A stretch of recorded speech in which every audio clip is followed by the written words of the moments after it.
30ರಿಂದ 40% ಮಕ್ಕಳು ಈಗ OPDಗೆ ಬರುವಂಥವರಲ್ಲಿ ಹೊಟ್ಟೆ ನೋವು ಒಂದು ತೊಂದರೆ ಇರುವ ಚಾನ್ಸಸ್ ಇರ್ತದೆ. ಮುಂಚೆಯಿಂದ ಹಿಪೋಕ್ರೆಟ್ ಹೇಳಿದ್ದಾರೆ, gut is the gateway for all the good health of the body. ಈಗ ಎಕ್ಸೆಸಿವ್ ಹೋಮ್ ವರ್ಕ್ ಇರ್ತದೆ, ಮಕ್ಕಳಿಗೆ ಅಸೈನ್ಮೆಂಟ್ಸ್ ಇರ್ತದೆ, ಮಗುವಿಗೆ ಆಟ ಆಡಲಿಕ್ಕೆ ಟೈಮ್ ಸಿಗೋದಿಲ್ಲ, ಫಿಸಿಕಲ್ ಆಕ್ಟಿವಿಟಿ ಕಮ್ಮಿ ಆಗಿದೆ, ಹೊರಗಡೆ ಹೋಗಿ ಓಡಾಡುವಂಥದ್ದು, ಆಟ ಆಡುವಂಥದ್ದು, ಕೂತ್ಕೊಂಡು ಮೊಬೈಲ್ ನೋಡ್ತಾ ಇರ್ತದೆ. ವೆಸ್ಟರ್ನೈಸ್ ಡಯಟ್, ಪಾಶ್ಚಿಮಾತ್ಯ ಶೈಲಿದು ಪಿಜ್ಜಾ ಆಗಲಿ ಬರ್ಗರ್ ಆಗಲಿ ಆ ಟೈಪ್ ರೆಗ್ಯುಲರ್ಲಿ ತಿನ್ನುವಂಥದ್ದು, ಜ್ಯೂಸಸ್, ಕಾರ್ಬೋನೇಟೆಡ್ ಬೆವರೇಜಸ್, ಹಲವಾರು ಕಾರಣಗಳಿಂದ ಸೊ ಅದು ಚೇಂಜ್ ಆಗಿ ಮಲಬದ್ಧತೆ ಆಗಿ ಸೊ ಈ ಥರ ಎಲ್ಲ ತೊಂದರೆಗಳು. ಸ್ಟೇಜ್ ಇದ್ರೆ ಈ ಮಗು ಇಷ್ಟು ಗ್ರೋತ್ ಆಗಿರಬೇಕು ಅಂತ ಇರುತ್ತೆ. ಹೌದು, ಈಗ 10 ವರ್ಷದ ಮಗು ನಾರ್ಮಲ್ ಆಗಿ 30 kg ಇರಬೇಕು ಅಥವಾ ಒಂದು 5 ಫೀಟ್ ಅಷ್ಟು ಉದ್ದ ಬರ್ತದೆ. ಸೊ ಯಾವುದಾದ್ರೂ ಮಗು ನಮ್ಮ ಕ್ಲಿನಿಕಲ್ಲಿ 10 ವರ್ಷದ ಮಗು ಬರೀ 20 kg ಇದೆ ಅಥವಾ 4 ಫೀಟ್ ಮಾತ್ರ ಇದೆ ಅಂತ ಹೇಳಿದರೆ ಒಳಗಡೆ ಏನು ತೊಂದರೆಯಿಂದ ಮಗು ಬೆಳೆಯದೇ ಇರುವ ಸಾಧ್ಯತೆ ಇದೆ. ಯಾವುದೋ ಒಂದು ಸೈಡಲ್ಲಿ ಒಂದು ಭಾಗದಲ್ಲಿ ರಿಪೀಟೆಡ್ಲಿ ಮಗುವಿಗೆ ನೋವು ಬರ್ತಾ ಇದೆ, ಹಾಗಿದ್ರೆ ಏನಾದರೂ ಆ ಅಂಗದಲ್ಲಿ ಏನೋ ತೊಂದರೆ ಇರುವ ಚಾನ್ಸಸ್ ಇರಬಹುದು. ಬಟ್ ಯಾವುದೇ ಮಗು ರಾತ್ರಿ ನಿದ್ದೆಯಿಂದ ಹೇಳ್ತದೆ ಅಂತೇಳಿ ಮಧ್ಯರಾತ್ರಿ 3 ಗಂಟೆ 4 ಗಂಟೆಗೆ ಹೊಟ್ಟೆ ನೋವು ಅಂತೇಳಿ ನಿದ್ದೆಯಿಂದ ಎದ್ದೇಳ್ತದೆ ಅಂದರೆ ಅದೊಂದು ಏನೋ ತೊಂದರೆ ಒಳಗಡೆ ಅಂಗಾಂಗಗಳಲ್ಲಿ ಇದೆ ಅಂತೇಳಿ ಲಕ್ಷಣ. ಅಷ್ಟು ಗ್ರೋತ್ ಆಗಿದ್ರು ಅಂದ್ರೆ ಮಗು ಚೆನ್ನಾಗಿರುತ್ತೆ, ಆದ್ರೂ ಅದು ಹೊಟ್ಟೆ ನೋವು ಅಂತ ಹೇಳ್ತಿರುತ್ತೆ. ಸೊ ಈ ತರ ಈಗ ಮಗುವಿನ ಗ್ರೋತ್ ಎಲ್ಲ ನಾರ್ಮಲ್ ಇದ್ದು ಹೊಟ್ಟೆ ನೋವು ಇರುವಾಗ ಒಂದು ಕಾರಣ. ಹಾಯ್, ಹಲೋ, ನಮಸ್ಕಾರ. ಇವತ್ತಿನ ಸಂಚಿಕೆಗೆ ತಮಗೆಲ್ಲರಿಗೂ ಸ್ವಾಗತ. ಇವತ್ತು ನಾವಿದ್ದೇವೆ AJ ಹಾಸ್ಪಿಟಲ್ ಆ್ಯಂಡ್ ರಿಸರ್ಚ್ ಸೆಂಟರ್ನಲ್ಲಿ ಆ್ಯಂಡ್ ನಮ್ಮ ಜೊತೆ ಇದ್ದಾರೆ AJ ಹಾಸ್ಪಿಟಲ್ ಆ್ಯಂಡ್ ರಿಸರ್ಚ್ ಸೆಂಟರ್ನ paediatric gastroenterologist doctor Prasad BS sir. ಈ ಕಾರ್ಯಕ್ರಮಕ್ಕೆ ತಮಗೆ ಸ್ವಾಗತ. ನಮಸ್ತೆ ಎಲ್ಲರಿಗೂ. ವೀಕ್ಷಕರೇ, ಇವತ್ತಿನ ಸಂಚಿಕೆಯಲ್ಲಿ ನಾವು ಮಕ್ಕಳಲ್ಲಿ ಕಂಡುಬರುವ ಹೊಟ್ಟೆ ನೋವು ಅಥವಾ ಪೀಡಿಯಾಟ್ರಿಕ್ ಅಬ್ಡಾಮಿನಲ್ ಪೇನ್ ಇದರ ಬಗ್ಗೆ ಮಾತಾಡೋಣ, ಚರ್ಚೆ ಮಾಡೋಣ, ತಿಳ್ಕೊಳ್ಳೋಣ. ಸರ್, ಈಗ ಮೊದಲನೇದಾಗಿ ಮಕ್ಕಳಲ್ಲಿ ಹೊಟ್ಟೆ ನೋವಿನ ಸಮಸ್ಯೆ ಎಷ್ಟು ಕಾಮನ್ ಆಗಿದೆ? ಇವಾಗ ಪೇರೆಂಟ್ಸ್ಗಳು, ಪ್ರತಿ ಪೇರೆಂಟ್ಸ್ ಅವರಲ್ಲಿ ಹೊಟ್ಟೆ ನೋವು ಸಮಸ್ಯೆಯನ್ನು ಎಷ್ಟು ಕಾಮನ್ ಆಗಿ ಅನುಭವಿಸ್ತಾರೆ?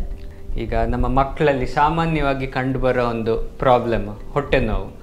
ಈಗ ನಾವು ಸಾಮಾನ್ಯವಾಗಿ ಪೀಡಿಯಾಟ್ರಿಕ್ OPD ಅಂತ ಹೇಳ್ತೇವೆ, ಅಂದರೆ ಕ್ಲಿನಿಕಲ್ಲಿ ಅಥವಾ ಔಟ್ ಪೇಷಂಟ್ ಡಿಪಾರ್ಟ್ಮೆಂಟಲ್ಲಿ ನೋಡಿದರೆ ಸೊ 30ರಿಂದ 40% ಮಕ್ಕಳು ಈಗ OPDಗೆ ಬರುವಂಥವರಲ್ಲಿ ಹೊಟ್ಟೆ ನೋವು ಒಂದು ತೊಂದರೆ ಇರುವ ಚಾನ್ಸಸ್ ಇರ್ತದೆ.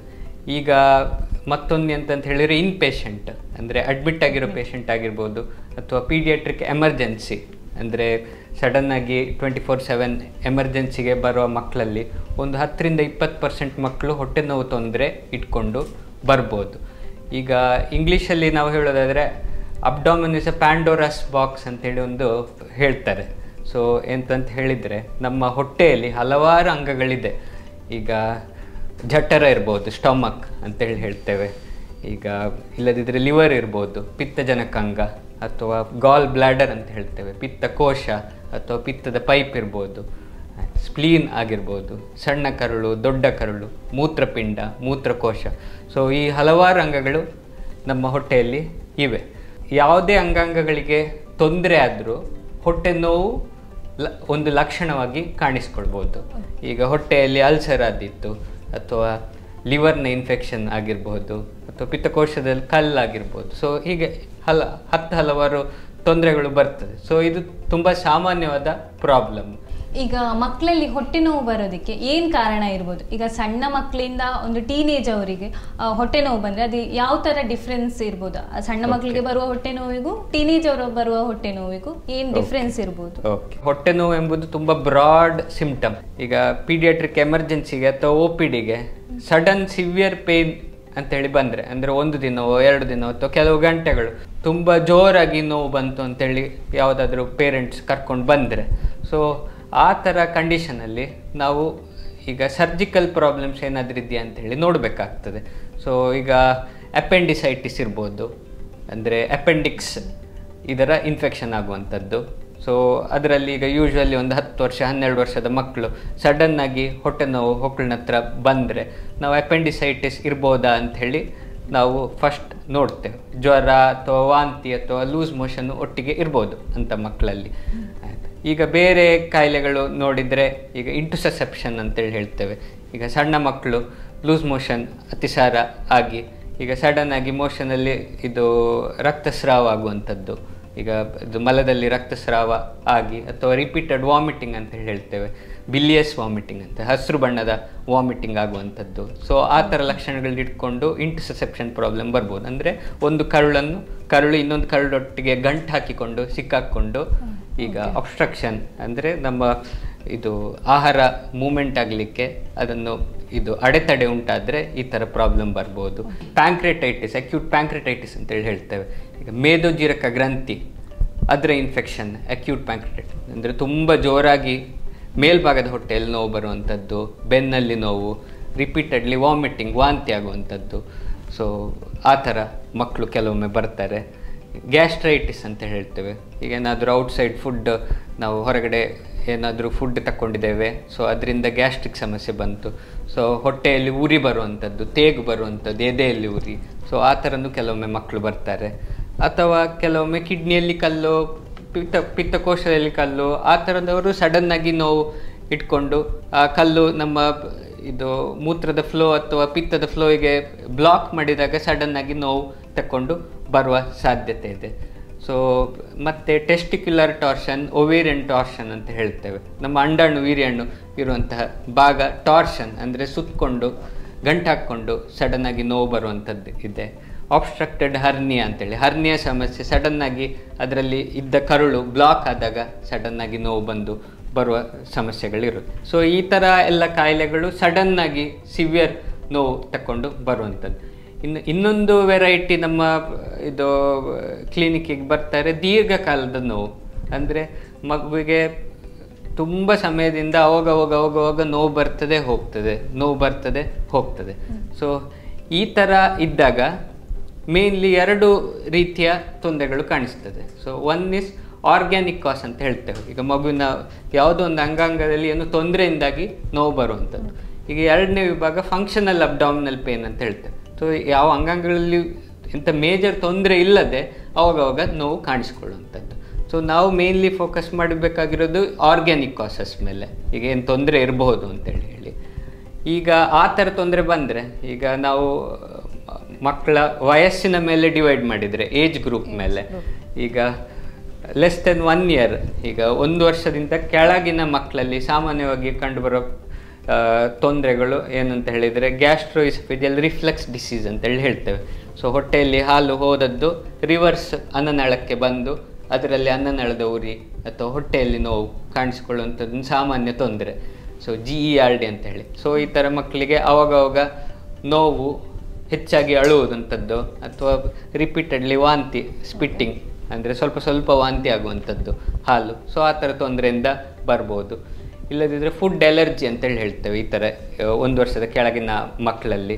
ಸೊ ಎಸ್ಪೆಷಲಿ ಈಗ ತಾಯಿಗೆ ಮಲಹಾಲು ಕಮ್ಮಿ ಇದೆ, ಸಮ್ ಫಾರ್ಮುಲಾ ಫೀಡ್ ಅಂತೇಳಿ ಹೇಳ್ತೇವೆ, ಯಾವುದಾದ್ರೂ ಇದು ಹುಡಿ ಹಾಲನ್ನು ಮಗುವಿಗೆ ಕುಡಿಸುವಾಗ, ಸೊ ಅದರಿಂದ ರಿಯಾಕ್ಷನ್ ಆಗಿ ಜೋರಾಗಿ ಹೊಟ್ಟೆ ನೋವು ಬರುವಂಥದ್ದು. ಮೂತ್ರಕೋಶದ ಇನ್ಫೆಕ್ಷನ್, ಯೂರಿನರಿ ಟ್ರ್ಯಾಕ್ ಇನ್ಫೆಕ್ಷನ್ ಸಣ್ಣ ಮಕ್ಕಳಲ್ಲಿ, ಸೊ ಆ ಥರ ಬರ್ಬೋದು. ಇಲ್ಲದಿದ್ದರೆ ಇನ್ಫ್ಯಾಂಟೈಲ್ ಕೋಲಿಕ್ ಅಂತೇಳಿ ಹೇಳ್ತೇವೆ. ಸೊ ನೋಡಿರ್ಬೋದು ಹಲವಾರು ಮಕ್ಕಳು 2 ತಿಂಗಳು 3 ತಿಂಗಳು ಮಕ್ಕಳು ಏನು ಕಾರಣ ಇಲ್ಲದೆ ರಿಪೀಟೆಡ್ಲಿ ಕೂಗ್ತಾ ಇರ್ತಾರೆ. ಸೊ ಅದು ಒಂದು ಇಂಟೆಸ್ಟೈನಲ್ ಮೂಮೆಂಟ್ಸ್, ನಮ್ಮ ಕರುಳಿನ ಮೂಮೆಂಟ್ ಟೈಮಲ್ಲಿ ಅವರಿಗೆ ಒಂದು ನೋವು ಥರ ಪರ್ಸೆಪ್ಷನ್ ಆಗಿ, ಸೊ ಆ ಥರ ಬರುವಂಥದ್ದು. ಇದೆಲ್ಲ ಕಾರಣಗಳು 1 ವರ್ಷದ ಕೆಳಗಿನವರಲ್ಲಿ ಕಾಮನ್. ಈಗ 6 ತಿಂಗಳ ಮೇಲೆ ಹೋದರೆ ಲೂಸ್ ಮೋಷನ್ ಆಗಿಬಿಟ್ಟು ಇಂಟರ್ಸೆಪ್ಷನ್ ಪ್ರಾಬ್ಲಮ್ ಬರ್ಬೋದು. ಅಂದರೆ ಕರುಳಲ್ಲಿ ಇನ್ಫೆಕ್ಷನ್ ಆಗಿ, ಸೊ ಅವಾಗ ಒಂದು ಕರಳು ಇನ್ನೊಂದು ಕರಳಿನ ಮೇಲೆ ಸಿಕ್ಕಾಕ್ಕೊಂಡು ಬ್ಲಾಕ್ ಆಗಿ ಸಡನ್ನಾಗಿ ಈ ನೋವು ಬರುವ ಚಾನ್ಸಸ್ ಉಂಟು. ಸೊ ಅದೊಂದು ತುಂಬ ಡೇಂಜರಸ್ ಪ್ರಾಬ್ಲಮ್ ಅಂತ ಹೇಳ್ತೇವೆ. ಆದಷ್ಟು ಬೇಗ ನಾವು ಅದನ್ನು ಟ್ರೀಟ್ಮೆಂಟ್ ಮಾಡಿಸಬೇಕಾಗ್ತದೆ ಇಂಟರ್ಸೆಪ್ಷನ್ ಪ್ರಾಬ್ಲಮ್ ಇದ್ದರೆ. ಸೊ ಎಂತಂತ ಹೇಳಿದರೆ, ಸೊ ಈ ಥರ ಲಕ್ಷಣಗಳು ನಾನು ಹೇಳಿದಾಗೆ ಮೋಷನಲ್ಲಿ ಬ್ಲಡ್ ಬರ್ಬೋದು, ರಿಪೀಟೆಡ್ಲಿ ಬಿಲಿಯಸ್ ವಾಮಿಟಿಂಗ್ ಅಂದರೆ ವಾಂತಿ ಹಸಿರು ಬಣ್ಣದ ವಾಂತಿ ಆಗ್ಬೋದು. ತುಂಬ ಮಗು ಇನ್ಕನ್ಸೋಲೇಬಲ್ ಕ್ರೈ ಅಂತ ಹೇಳ್ತೇವೆ, ಮಗು ಅಳ್ತಾ ಇದೆ, ಹಾಲು ಕೊಟ್ಟರು ಅಥವಾ ಏನು ಸಮಾಧಾನ ಮಾಡಿದ್ರು ಸಮಾಧಾನ ಆಗ್ತಾ ಇಲ್ಲ. ಸೊ ಆ ಥರ ಮಕ್ಕಳಲ್ಲಿ ನಾವು ಈ ಇಂಟರ್ಸೆಪ್ಷನ್ ಪ್ರಾಬ್ಲಮನ್ನು ಸಸ್ಪೆಕ್ಟ್ ಮಾಡ್ತೇವೆ. ಅದನ್ನು ಆದಷ್ಟು ಬೇಗ ನಾವು ಯಾಕೆ ಸರಿ ಮಾಡಬೇಕು ಅಂತ ಹೇಳಿದರೆ, ಕರುಳು ಒಂದಕ್ಕೊಂದು ಗಂಟು ಹಾಕ್ಕೊಂಡಿರುವಾಗ ಈ ರಕ್ತ ಪರಿಚಲನೆ ಒಂದು ಕರುಳಲ್ಲಿ ಕಮ್ಮಿಯಾಗಿ ಆ ಕರುಳಿನ ಭಾಗ ಗ್ಯಾಂಗ್ರೀನ್ ಆಗುವ ರಿಸ್ಕ್ ಇರ್ತದೆ. ಸೊ ಆದಷ್ಟು ಬೇಗ ನಾವು ಅದನ್ನು ರಿಡಕ್ಷನ್ ಅಂತೇಳಿ ಮಾಡ್ತೇವೆ. ಸೊ ಅದನ್ನು ಬೇಗ ಮಾಡಬೇಕಾಗ್ತದೆ. ಸೊ ಅದು ಒಂದು ಇಂಪಾರ್ಟೆಂಟ್ ಪ್ರಾಬ್ಲಮ್ ಆಗ್ತದೆ. ಸೊ ಇದು 1 ವರ್ಷದ ಕೆಳಗಡೆ ಮಕ್ಕಳಲ್ಲಿ ತಗೊಂಡು ಬಂದರೆ. ಸೊ ಇನ್ನು ಈಗ 5 ವರ್ಷದ ಕೆಳಗಿನವರು, 1 ವರ್ಷದ ಮೇಲಿನವರು, ಅವ್ರದ್ದೊಂದು ಗ್ರೂಪ್ ಆಫ್ ಚಿಲ್ಡ್ರನ್ ಆಯಿತು. ಸೊ ಅವರನ್ನು ತಗೊಂಡ್ರೆ ಈಗ ಮಲ ಬದ್ಧತೆ, ಕಾನ್ಸ್ಟಿಪೇಷನ್ ಅಂತ ಹೇಳ್ತೇವೆ, ಅದೊಂದು ಮೇಜರ್ ಪ್ರಾಬ್ಲಮ್ ಆಗ್ತದೆ. ಯಾಕೆಂದರೆ ಈಗ 1 ವರ್ಷದ ಮೇಲಿನ ಮಕ್ಕಳಿಗೆ ಈಗ ಟಾಯ್ಲೆಟ್ ಟ್ರೈನಿಂಗ್ ಅಂತ ಹೇಳ್ತೇವೆ. ಈಗ ಮಗು ನಾರ್ಮಲಾಗಿ ಈಗ ಟೈಮ್ ಇಲ್ಲದೆ ಯಾವಾಗ ಬೇಕಾದರೆ ಆವಾಗ ಮೋಷನ್ ಮಾಡ್ತಾ ಇರ್ತದೆ ಸಣ್ಣದಿರುವಾಗ. ಸೊ ಅದನ್ನು ಟ್ರೈನ್ ಮಾಡಿ ನಾವು ನಾರ್ಮಲಾಗಿ ದಿನಕ್ಕೆ 1 ಸತಿ 2 ಸತಿ ಮೋಷನ್ ಮಾಡುವಾಗೆ. ಸೊ ಈ ಏಜ್ ಗ್ರೂಪಲ್ಲಿ ಯೂಶ್ವಲಿ ಈ ಪೋಷಕರು ಟ್ರೈನಿಂಗ್ ಮಾಡ್ತಾರೆ.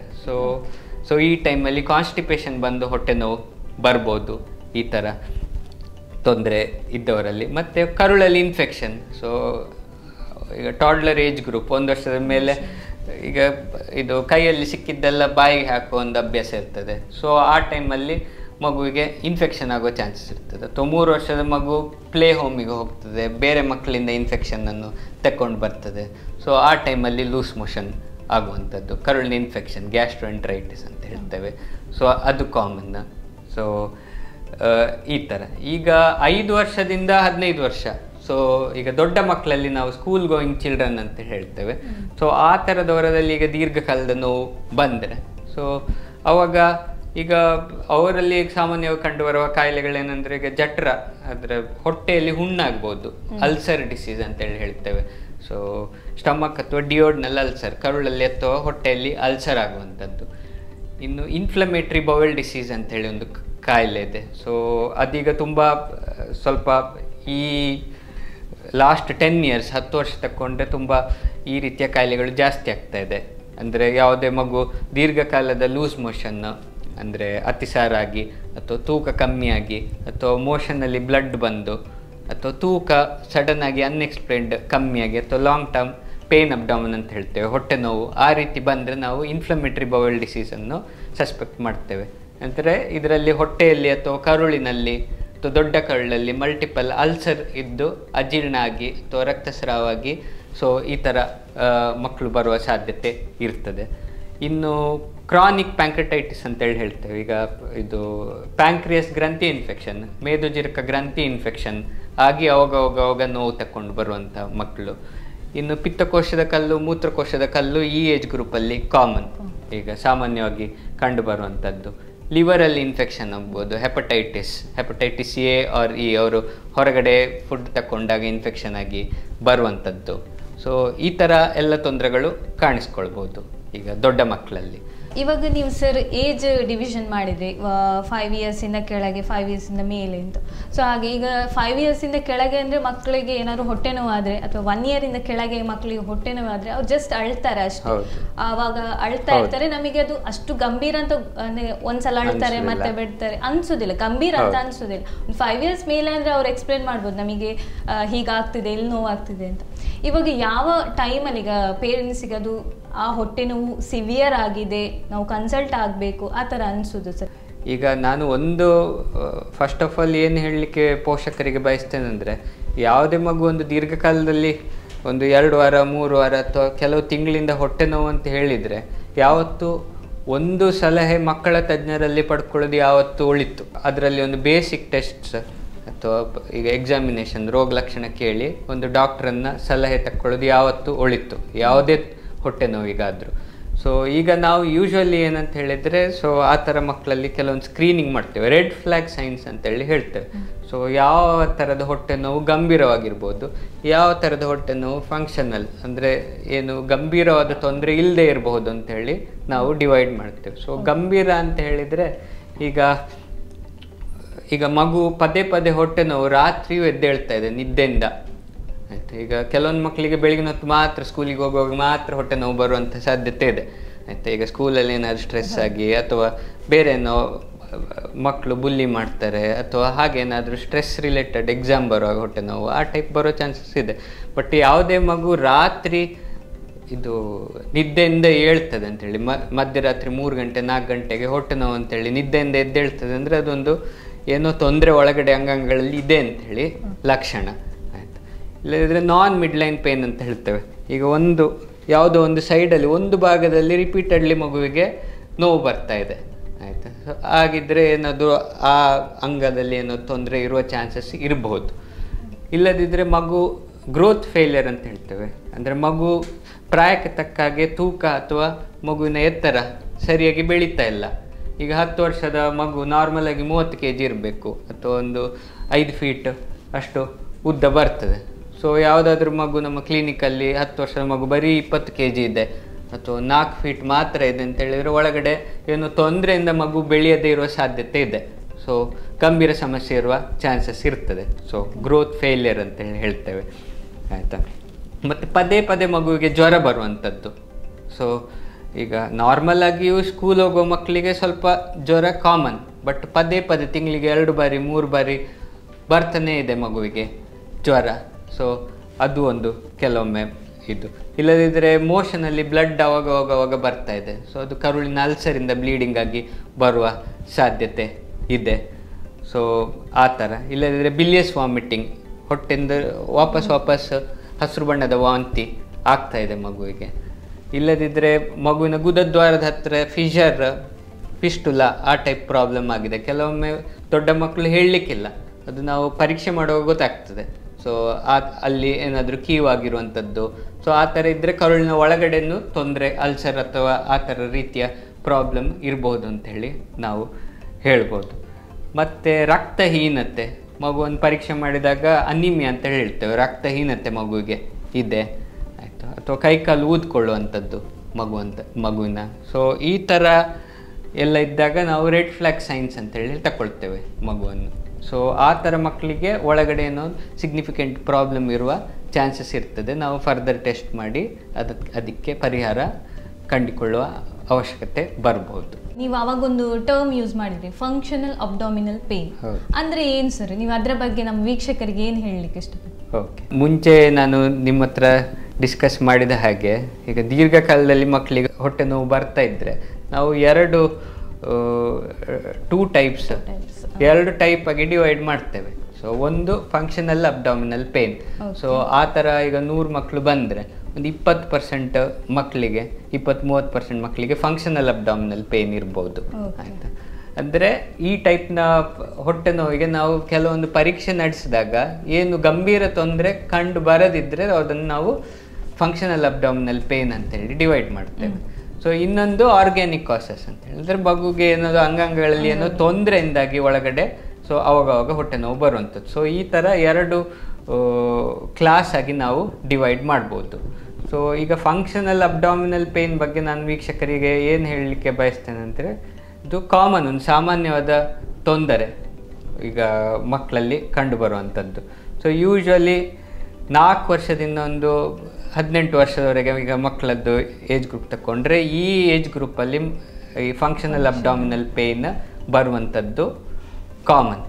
ಆಯಿತು. ಸೊ ಈಗ ಏನಂತ ಹೇಳಿದರೆ ಅದು ಯೂಶ್ವಲಿ ನಾನ್ ಹಾರ್ಮ್ಫುಲ್ ಅಂತೇಳಿ ಹೇಳ್ತೇವೆ. ತುಂಬ ಗಂಭೀರವಾದ ಸಮಸ್ಯೆ ಅಲ್ಲ ಅದು ಫಂಕ್ಷನಲ್ ಅಬ್ಡಾಮಿನಲ್ ಪೇನ್. ಈಗ ಮಗುವಿಗೆ ಪದೇ ಪದೇ ನೋವು ಬರ್ತದೆ, ಅದು ಕರುಳಿನ ಮೂಮೆಂಟ್ ಆಗಿರ್ಬೋದು ಅಥವಾ ಚೇಂಜ್ ಇನ್ ಸಿಸ್ಟಮ್ ಹೊಟ್ಟೆಯೊಳಗೆ ಆಗುವನ್ನು ಮಗು ನೋವು ಅಂಥೇಳಿ ಪರ್ಸೀವ್ ಮಾಡ್ತದೆ. ನೋವು ಅಂಥೇಳಿ ತಿಳ್ಕೊಂಡು ಅವಾಗವಾಗ ಹೊಟ್ಟೆ ನೋವು ಅಂಥೇಳಿ ಹೇಳುವ ಸಾಧ್ಯತೆ ಇರ್ತದೆ. ಸೊ ಈ ಟೈಪ್ ಪೇನ್ ಇದ್ದಾಗ ಮಗುವಿನ ಗ್ರೋತ್ ಎಲ್ಲ ನಾರ್ಮಲ್ ಇರ್ತದೆ, ಮಗು ಏಜಿಗೆ ಸರಿಯಾಗಿ ಬೆಳಿಬೋದು. ಸೊ ಆ ಥರ ಇರುವಂಥದ್ದು ಫಂಕ್ಷನಲ್ ಅಬ್ಡಾಮಿನಲ್ ಪೇನ್ ಅಂತೇಳಿ ಹೇಳಿ. ನಾನು ಇನ್ನೊಂದು ವಿಷಯ ವೀಕ್ಷಕರಿಗೆ ಏನು ಹೇಳಲಿಕ್ಕೆ ಬಯಸ್ತೇನೆ ಅಂದರೆ, functional abdominal pain is A diagnosis of exclusion ಅಂತೇಳಿ ಹೇಳ್ತೇವೆ ನಾವು ವೈದ್ಯಕೀಯ ಭಾಷೆಯಲ್ಲಿ. ಸೊ ಏನಂತ ಹೇಳಿದರೆ, ನಾವು ಯಾವುದೇ ನೋವು ಮಗುವಲ್ಲಿ ದೀರ್ಘಕಾಲ ಬರ್ತಾ ಇದ್ದರೆ ಫಂಕ್ಷನಲ್ ಪೇನ್ ಅಂತೇಳಿ ಯಾವಾಗ ಹೇಳ್ಬೋದು, ನಾವು ಬೇಸಿಕ್ ಎಲ್ಲ ಟೆಸ್ಟ್ ಮಾಡಿದ ನಂತರ. ಸೊ ಈಗ ಡಾಕ್ಟ್ರು ಯಾವುದೇ ಮಗು ಒಂದು ದೀರ್ಘಕಾಲ ನೋವು ಅಂತೇಳಿ ಬಂದರೆ ಈಗ ರೋಗ ಲಕ್ಷಣವನ್ನು ನಾವು ಇದು ಇನ್ ಡೀಟೇಲ್ ಅನಲೈಸ್ ಮಾಡ್ತೇವೆ. ಸೊ ಮಗುವಿಗೆ ಯಾವಾಗ ಬೆಳಿಗ್ಗೆ ಬರ್ತಾ ಇದೆಯಾ, ರಾತ್ರಿ ಬರ್ತಾ ಇದೆಯಾ, ನಿದ್ದೆಯಲ್ಲಿ ಬರ್ತಾ ಇದೆಯಾ ನೋವು, ಎಷ್ಟು ಜೋರಾಗಿ ಬರ್ತಾ ಇದೆ, ಈಗ ಮಗುವಿಗೆ ಸ್ಕೂಲ್ ಆ್ಯಕ್ಟಿವಿಟಿ ಅಥವಾ ದೈನಂದಿನ ಇದು ಆ್ಯಕ್ಟಿವಿಟಿಗೆ ಏನಾದರೂ ತೊಂದರೆ ಆಗ್ತಾ ಇದೆಯಾ ಈ ನೋವಿನಿಂದ. ಮಗುವಿನ ಗ್ರೋತ್ ಹೇಗೆ ಉಂಟು, ಹೊಟ್ಟೆ ಪರೀಕ್ಷೆಯಲ್ಲಿ ಏನಾದರೂ ನಮಗೆ ತೊಂದರೆ ಕಂಡು ಬರ್ತಿದೆಯೇ, ಆ ಟೈಪೆಲ್ಲ ನಾವು ಇನಿಷಿಯಲಿ ಕ್ಲಿನಿಕಲ್ಲಿ ನೋಡ್ತೇವೆ. ಅದು ನೋಡಿದ ನಂತರ ಮಗುವಿಗೆ ಕೆಲವೊಂದು basic blood test, urine test ಆ ಥರ ಮಾಡುವಂಥದ್ದು ಈ ಥರ ಮಕ್ಕಳಲ್ಲಿ ಒಳಿತು. ಸೊ ನಾವು ಹಿಮೋಗ್ಲೋಬಿನ್ ಇರ್ಬೋದು, ಮಗುವಿಗೆ ರಕ್ತಹೀನತೆ ಇದೆ ಅಂತೇಳಿ ಪರೀಕ್ಷೆ ಮಾಡಿ ನೋಡ್ಬೋದು, ಅಥವಾ ಬೇರೆ ಕೆಲವೊಂದು ಇನ್ಫ್ಲಮೇಟ್ರಿ ಮಾರ್ಕರ್ಸ್ ಅಂತೇಳಿ ಹೇಳ್ತೇವೆ, ಅದನ್ನು ಬ್ಲಡ್ ಟೆಸ್ಟಲ್ಲಿ ಮಾಡಿ ನೋಡ್ಬೋದು. ಯೂರಿನ್ ಪರೀಕ್ಷೆ ಮಾಡಿ ಯೂರಿನಲ್ಲಿ ಇನ್ಫೆಕ್ಷನ್ ಉಂಟಾ ನೋಡ್ತೇವೆ. ಮತ್ತು ಹೊಟ್ಟೆಯ ಸ್ಕ್ಯಾನಿಂಗ್, ಅಲ್ಟ್ರಾಸೌಂಡ್ ಅಬ್ಡಾಮನ್ ಅಂತೇಳಿ ಹೇಳ್ತೇವೆ. ಸೊ ಅದರಲ್ಲಿ ಏನಾದರೂ ಅಂಗಗಳಲ್ಲಿ ತೊಂದರೆ ಇದೆಯಾ ಅಂಥೇಳಿ ನೋಡುವಂಥದ್ದು. ಸೊ ಈ ಥರ ನಾವು ನೋಡ್ತೇವೆ. ಸೊ ಮತ್ತು ರೆಡ್ ಫ್ಲ್ಯಾಗ್ಸ್ ನಾನು ಹೇಳಿದಾಗೆ ಮುಂಚೆ, ಸೊ ರೆಡ್ ಫ್ಲ್ಯಾಗ್ಸ್ ಮಗುವಿಗೆ ಇದೆ ಅಥವಾ ಈ ಥರ ಬ್ಲಡ್ ಟೆಸ್ಟ್ ಮತ್ತು ಸ್ಕ್ಯಾನಿಂಗ್ ಮಾಡಿದ್ರಲ್ಲಿ ಏನಾದರೂ ತೊಂದರೆ ನಮಗೆ ಕಂಡು ಬಂದರೆ, ಸೊ ಯಾವ ಕಾಯಿಲೆ ಅಂತ ಹೇಳಿ ಎಕ್ಸಾಕ್ಟ್ಲಿ ಡಯಾಗ್ನೋಸ್ ಮಾಡಲಿಕ್ಕೆ ಮಗುವಿಗೆ ಮೇ ಬಿ ಇನ್ನು ಕೆಲವು ಕಂಡೀಷನಲ್ಲಿ, ಕೆಲವು ಮಕ್ಕಳಲ್ಲಿ CT ಸ್ಕ್ಯಾನ್ ಅಂತೇಳಿ ಹೇಳ್ತೇವೆ ಹೊಟ್ಟೆಯ, ಅದು ಮಾಡ್ಬೋದು, ಅಥವಾ ಈ ಎಂಡೋಸ್ಕೋಪಿ ಟೆಸ್ಟ್. ಸೊ ಈ ಥರ ಎಲ್ಲ ಅಡ್ವಾನ್ಸ್ ಟೆಸ್ಟ್ಗಳು ಕೆಲವೊಂದು ಸಿಲೆಕ್ಟೆಡ್ ಮಕ್ಕಳಲ್ಲಿ ನಾವು ಮಾಡ್ತೇವೆ. ಅದು ಪ್ರಿಲಿಮಿನರಿ ಟೆಸ್ಟ್ ನೋಡಿಕೊಂಡು ಅಥವಾ ಮಗುವಿನ ರೋಗ ಲಕ್ಷಣ ನೋಡಿಕೊಂಡು ನಾವು ಡಿಸೈಡ್ ಮಾಡ್ತೇವೆ. ಸೊ ಈ ಕೆಲವೊಂದು ಟೆಸ್ಟ್ ಮಾಡಿ ಅಥವಾ ಮಗು ಡಾಕ್ಟ್ರು ಸಲಹೆ ಪಡೆದ ನಂತರ ಈ ನೋವು ಫಂಕ್ಷನಲ್ ಅಬ್ಡಾಮಿನಲ್ ಪೇಯ್ನ ಅಥವಾ ಆರ್ಗ್ಯಾನಿಕ್ ಪೇಯ್ನ್ ಅಂತೇಳಿ ನಾವು ತಿಳ್ಕೊಳ್ಬೋದು. ಇವಾಗ ನೀವು ಆವಾಗಲೇ ಹೇಳಿದಾಗೆ ಏಜ್ ಗ್ರೂಪಿಂದ ಇಷ್ಟು ಏಜ್ ಇದ್ರೆ ಈ ಮಗು ಇಷ್ಟು ಗ್ರೋತ್ ಆಗಿರ್ಬೇಕು ಅಂತ ಇರುತ್ತೆ. ಅಷ್ಟು ಗ್ರೋತ್ ಆಗಿದ್ರು ಅಂದ್ರೆ ಮಗು ಚೆನ್ನಾಗಿರುತ್ತೆ, ಆದ್ರೂ ಅದು ಹೊಟ್ಟೆ ನೋವು ಅಂತ ಹೇಳ್ತಿರತ್ತೆ. ಅದಕ್ಕೆ ಏನು ಕಾರಣ ಇರ್ಬೋದು ಅಂತ? ಸೊ ಈ ತರ ಈಗ ಮಗುವಿನ ಗ್ರೋತ್ ಎಲ್ಲ ನಾರ್ಮಲ್ ಇದ್ದು ಹೊಟ್ಟೆ ನೋವು ಇರುವಾಗ, ಈಗ ಒಂದು ಕಾರಣ ಯಾವುದಾದ್ರೂ ಅಂಗಾಂಗಗಳಲ್ಲಿ ತೊಂದರೆ ಇದ್ದು ಬರುವಂಥದ್ದು. ಸೊ ಅದನ್ನು ನಾವು ರಿಲೆವೆಂಟ್ ಬ್ಲಡ್ ಟೆಸ್ಟ್ ಅಥವಾ ರಿಲೆವೆಂಟ್ ಟೆಸ್ಟ್ ಮಾಡಿದಾಗ ಅದರಲ್ಲಿ ಏನು ತೊಂದರೆ ಅಂತೇಳಿ ಕಂಡು ಬಂದು ಅದರ ಸೂಕ್ತ ಪರಿಹಾರ ತಿಳ್ಕೊಳ್ತೇವೆ. ಇನ್ನೊಂದು ಕ್ಲಾಸ್ ಫಂಕ್ಷನಲ್ ಅಬ್ಡಾಮಿನಲ್ ಪೇಯ್ನ್ ಬರುವಂಥದ್ದು. ಸೊ ಅದಕ್ಕೆ ಹಲವಾರು ಕಾರಣಗಳು ಇರಬಹುದು. ಈಗ ಮಗುವಿನ ಲೈಫ್ ಸ್ಟೈಲ್ ಚೇಂಜಸ್ ಅಂತೇಳಿ ಹೇಳ್ತೇವೆ. ಈಗ ನಾರ್ಮಲ್ ಆಗಿ ಮಗುವಿಗೆ ಆಟ ಆಡಲಿಕ್ಕೆ ಟೈಮ್ ಸಿಗ್ತಾ ಇಲ್ಲ, ಎಕ್ಸೆಸಿವ್ ಸ್ಕೂಲ್ ಟೈಮ್, ಬೆಳಿಗ್ಗಿಂದ ಇದು ಲೇಟ್ ಈವ್ನಿಂಗ್, ಸಂಜೆವರೆಗೆ ಮಗು ಸ್ಕೂಲಲ್ಲಿರ್ತದೆ, ಸ್ಕೂಲಿಗೆ ಬಂದ ತಕ್ಷಣ ಮಗು ಟ್ಯೂಷನಿಗೆ ಹೋಗ್ತದೆ, ಮಗುವಿಗೆ ಒತ್ತಡ, ಸ್ಟ್ರೆಸ್, ಈಗ ಎಕ್ಸೆಸಿವ್ ಹೋಮ್ವರ್ಕ್ ಇರ್ತದೆ, ಮಕ್ಕಳಿಗೆ ಅಸೈನ್ಮೆಂಟ್ಸ್ ಇರ್ತದೆ, ಮಗುವಿಗೆ ಆಟ ಆಡಲಿಕ್ಕೆ ಟೈಮ್ ಸಿಗೋದಿಲ್ಲ.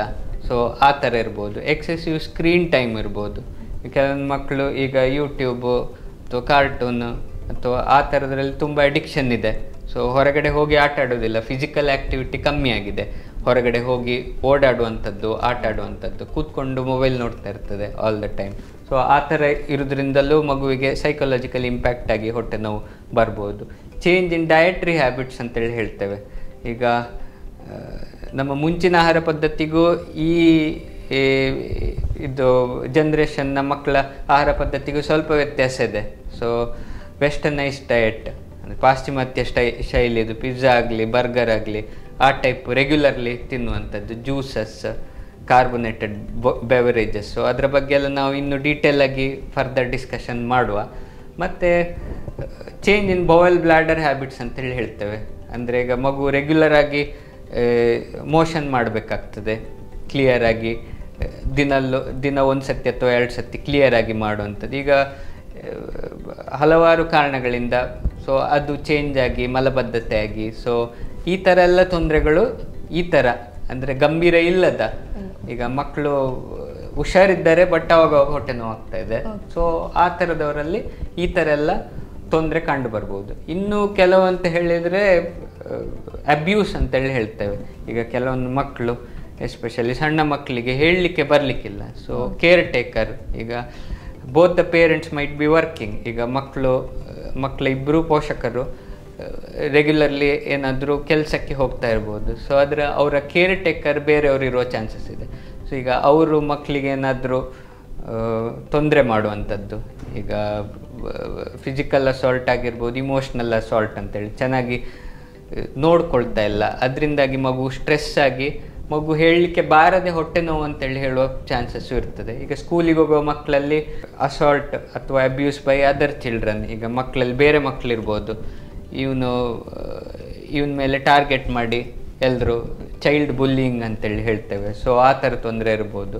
ಸೊ ಕೆಲವೊಮ್ಮೆ ಟೀಚರ್ಸ್ ಎಕ್ಸೆಸಿವ್ ಸ್ಟ್ರೆಸ್ ಆಗಿ ಸೊ ಆ ಥರ ಬರುವ ಚಾನ್ಸಸ್ ಇದೆ. So child abuse is one more important ಕಾಸ್. ಕೆಲವೊಮ್ಮೆ ಹೊಟ್ಟೆ ನೋವು ಏನು ಕಾರಣ ನಾವು ನಮಗೆ ಟೆಸ್ಟಲ್ಲಿ ಸಿಗ್ತಾ ಇಲ್ಲ ಅಂತ ಹೇಳಿದರೆ ನಾವು ಡೀಟೇಲ್ ಆಗಿ ಕೂತ್ಕೊಂಡು ಮಗು ಮನೆಯಲ್ಲಿ ಯಾರ್ಯಾರು ಇರ್ತಾರೆ, ಯಾರ್ಯಾರು ಬೆಳಗಿಂದ ರಾತ್ರಿವರೆಗೆ ಮಗುವನ್ನು ನೋಡ್ಕೊಳ್ತಾರೆ, ಸ್ಕೂಲಲ್ಲಿ ಹೇಗೆ ಇದೆ, ಈಗ ಸದ್ಯ ರೀಸೆಂಟಾಗಿ ಮಗುವಿನ ಸ್ಕೂಲ್ ಏನಾದರೂ ಚೇಂಜ್ ಮಾಡಿದ್ದೀರಾ ಅಥವಾ ಮನೆ ಚೇಂಜ್ ಮಾಡಿ ಅಥವಾ ಹೊಸಬ್ರು ಯಾರಾದರೂ ಬಂದಿದ್ದೀರಾ. ಸೊ ಆ ಥರ ಎಲ್ಲ ನಾವು ಡೀಟೇಲಾಗಿ ಕೂತ್ಕೊಂಡು ಮಾತಾಡಿಕೊಂಡು ಅದಕ್ಕೆ ಪರಿಹಾರ ಕಂಡುಕೊಳ್ತೇವೆ ಈ ಥರ ಮಕ್ಕಳಲ್ಲಿ.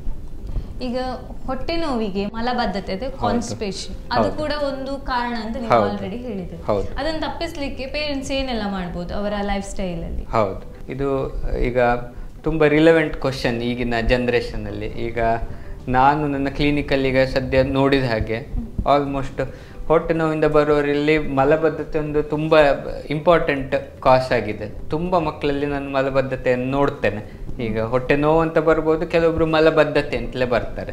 ಸೊ ಎರಡು ರೀತಿ ಬರ್ತಾರೆ. ಒಂದು ಮಲಬದ್ಧತೆ, ಮೋಷನ್ ಹೋಗ್ತಾ ಇಲ್ಲ ಡಾಕ್ಟ್ರೆ ಸುಮಾರು ದಿನದಿಂದ, ಹೋಗುವಾಗ ತುಂಬ ಕಷ್ಟ ಆಗ್ತದೆ ಮಗುವಿಗೆ, ಗಂಟೆಗಟ್ಟಲೆ ಕೂತ್ಕೊಳ್ತಾನೆ ಮೋಷನಲ್ಲಿ, ಅಥವಾ ಮೋಷನಿಗೆ ಹೋಗ್ಲಿಕ್ಕೆ ಅವಾಯ್ಡ್ ಮಾಡ್ತಾನೆ, ಮೋಷನಿಗೆ ಹೋಗು ಅಂದರೆ ಅವನು ಹೆದರ್ತಾನೆ, ಒಂದು ಸೈಡಿಗೆ ಹೋಗ್ತಾನೆ. ಸೊ ಆ ಥರ ಎಲ್ಲ ರಿಲೇಟೆಡ್ ತೊಂದರೆ ಬರ್ತದೆ. ಈಗ ಕೆಲವೊಬ್ಬರು ಈಗ ಜಸ್ಟ್ ಹೊಟ್ಟೆ ನೋವು ಅಂತ ಬರ್ಬೋದು, ಬಟ್ ನಾವು ಪರೀಕ್ಷೆ ಮಾಡುವಾಗ ಹೊಟ್ಟೆಲೆಲ್ಲ ಮೋಷನ್ ಸ್ಟಾಕ್ ಆಗಿ ಅದು ಫೀಕೋಲಿತ್ ಅಂತ ಹೇಳ್ತೇವೆ, ಕಲ್ಲು ನಮೂನೆ ಮೋಷನ್ ನಮಗೆ ಇದು ಪಾಲ್ಪೇಟ್ ಮಾಡಲಿಕ್ಕೆ ಸಿಗ್ತದೆ ಕೆಲವೊಂದು ಮಕ್ಕಳಿಗೆ. ಇಲ್ಲ ಗುದದ್ವಾರದಲ್ಲಿ ನಾವು ರೆಕ್ಟಲ್ ಎಕ್ಸಾಮಿನೇಷನ್ ಅಂತ ಮಾಡಿದಾಗ ಹಾರ್ಡ್ ಮೋಷನ್, ಕಲ್ಲಿನ ಆಗಿರೋ ಮೋಷನ್ ಅಲ್ಲೇ ಸಿಗ್ಬೋದು ನಮಗೆ. ಸೊ ಈ ಥರ ಎಲ್ಲ ತೊಂದರೆಗಳು ಟೈಪ್ ಆಫ್ ಪ್ರೆಸೆಂಟೇಷನ್ ಇದೆ ಕಾನ್ಸ್ಟಿಪೇಷನಲ್ಲಿ. ಇಲ್ಲ ಕೆಲವೊಬ್ಬರು ಮೋಷನ್ನಲ್ಲಿ ರಕ್ತ ಬಂದಿದೆ ಅಂತೇಳಿ ಬರ್ಬೋದು, ಅದು ಮೇ ಬಿ ಹಾರ್ಡ್ ಮೋಷನ್ನಲ್ಲಿ ಫಿಶರ್ ಮಾಡಿದಾಗ, ಮೋಷನ್ ಗುದದ್ವಾರದಲ್ಲಿ ಕಟ್ಟಾದಾಗ ಅಲ್ಲಿಂದ ರಕ್ತಸ್ರಾವವಾಗಿ ಮೋಷನ್ ಬ್ಲೀಡಿಂಗ್ ಆಗಿ ಬರುವಂಥವ್ರು ಇರ್ತಾರೆ.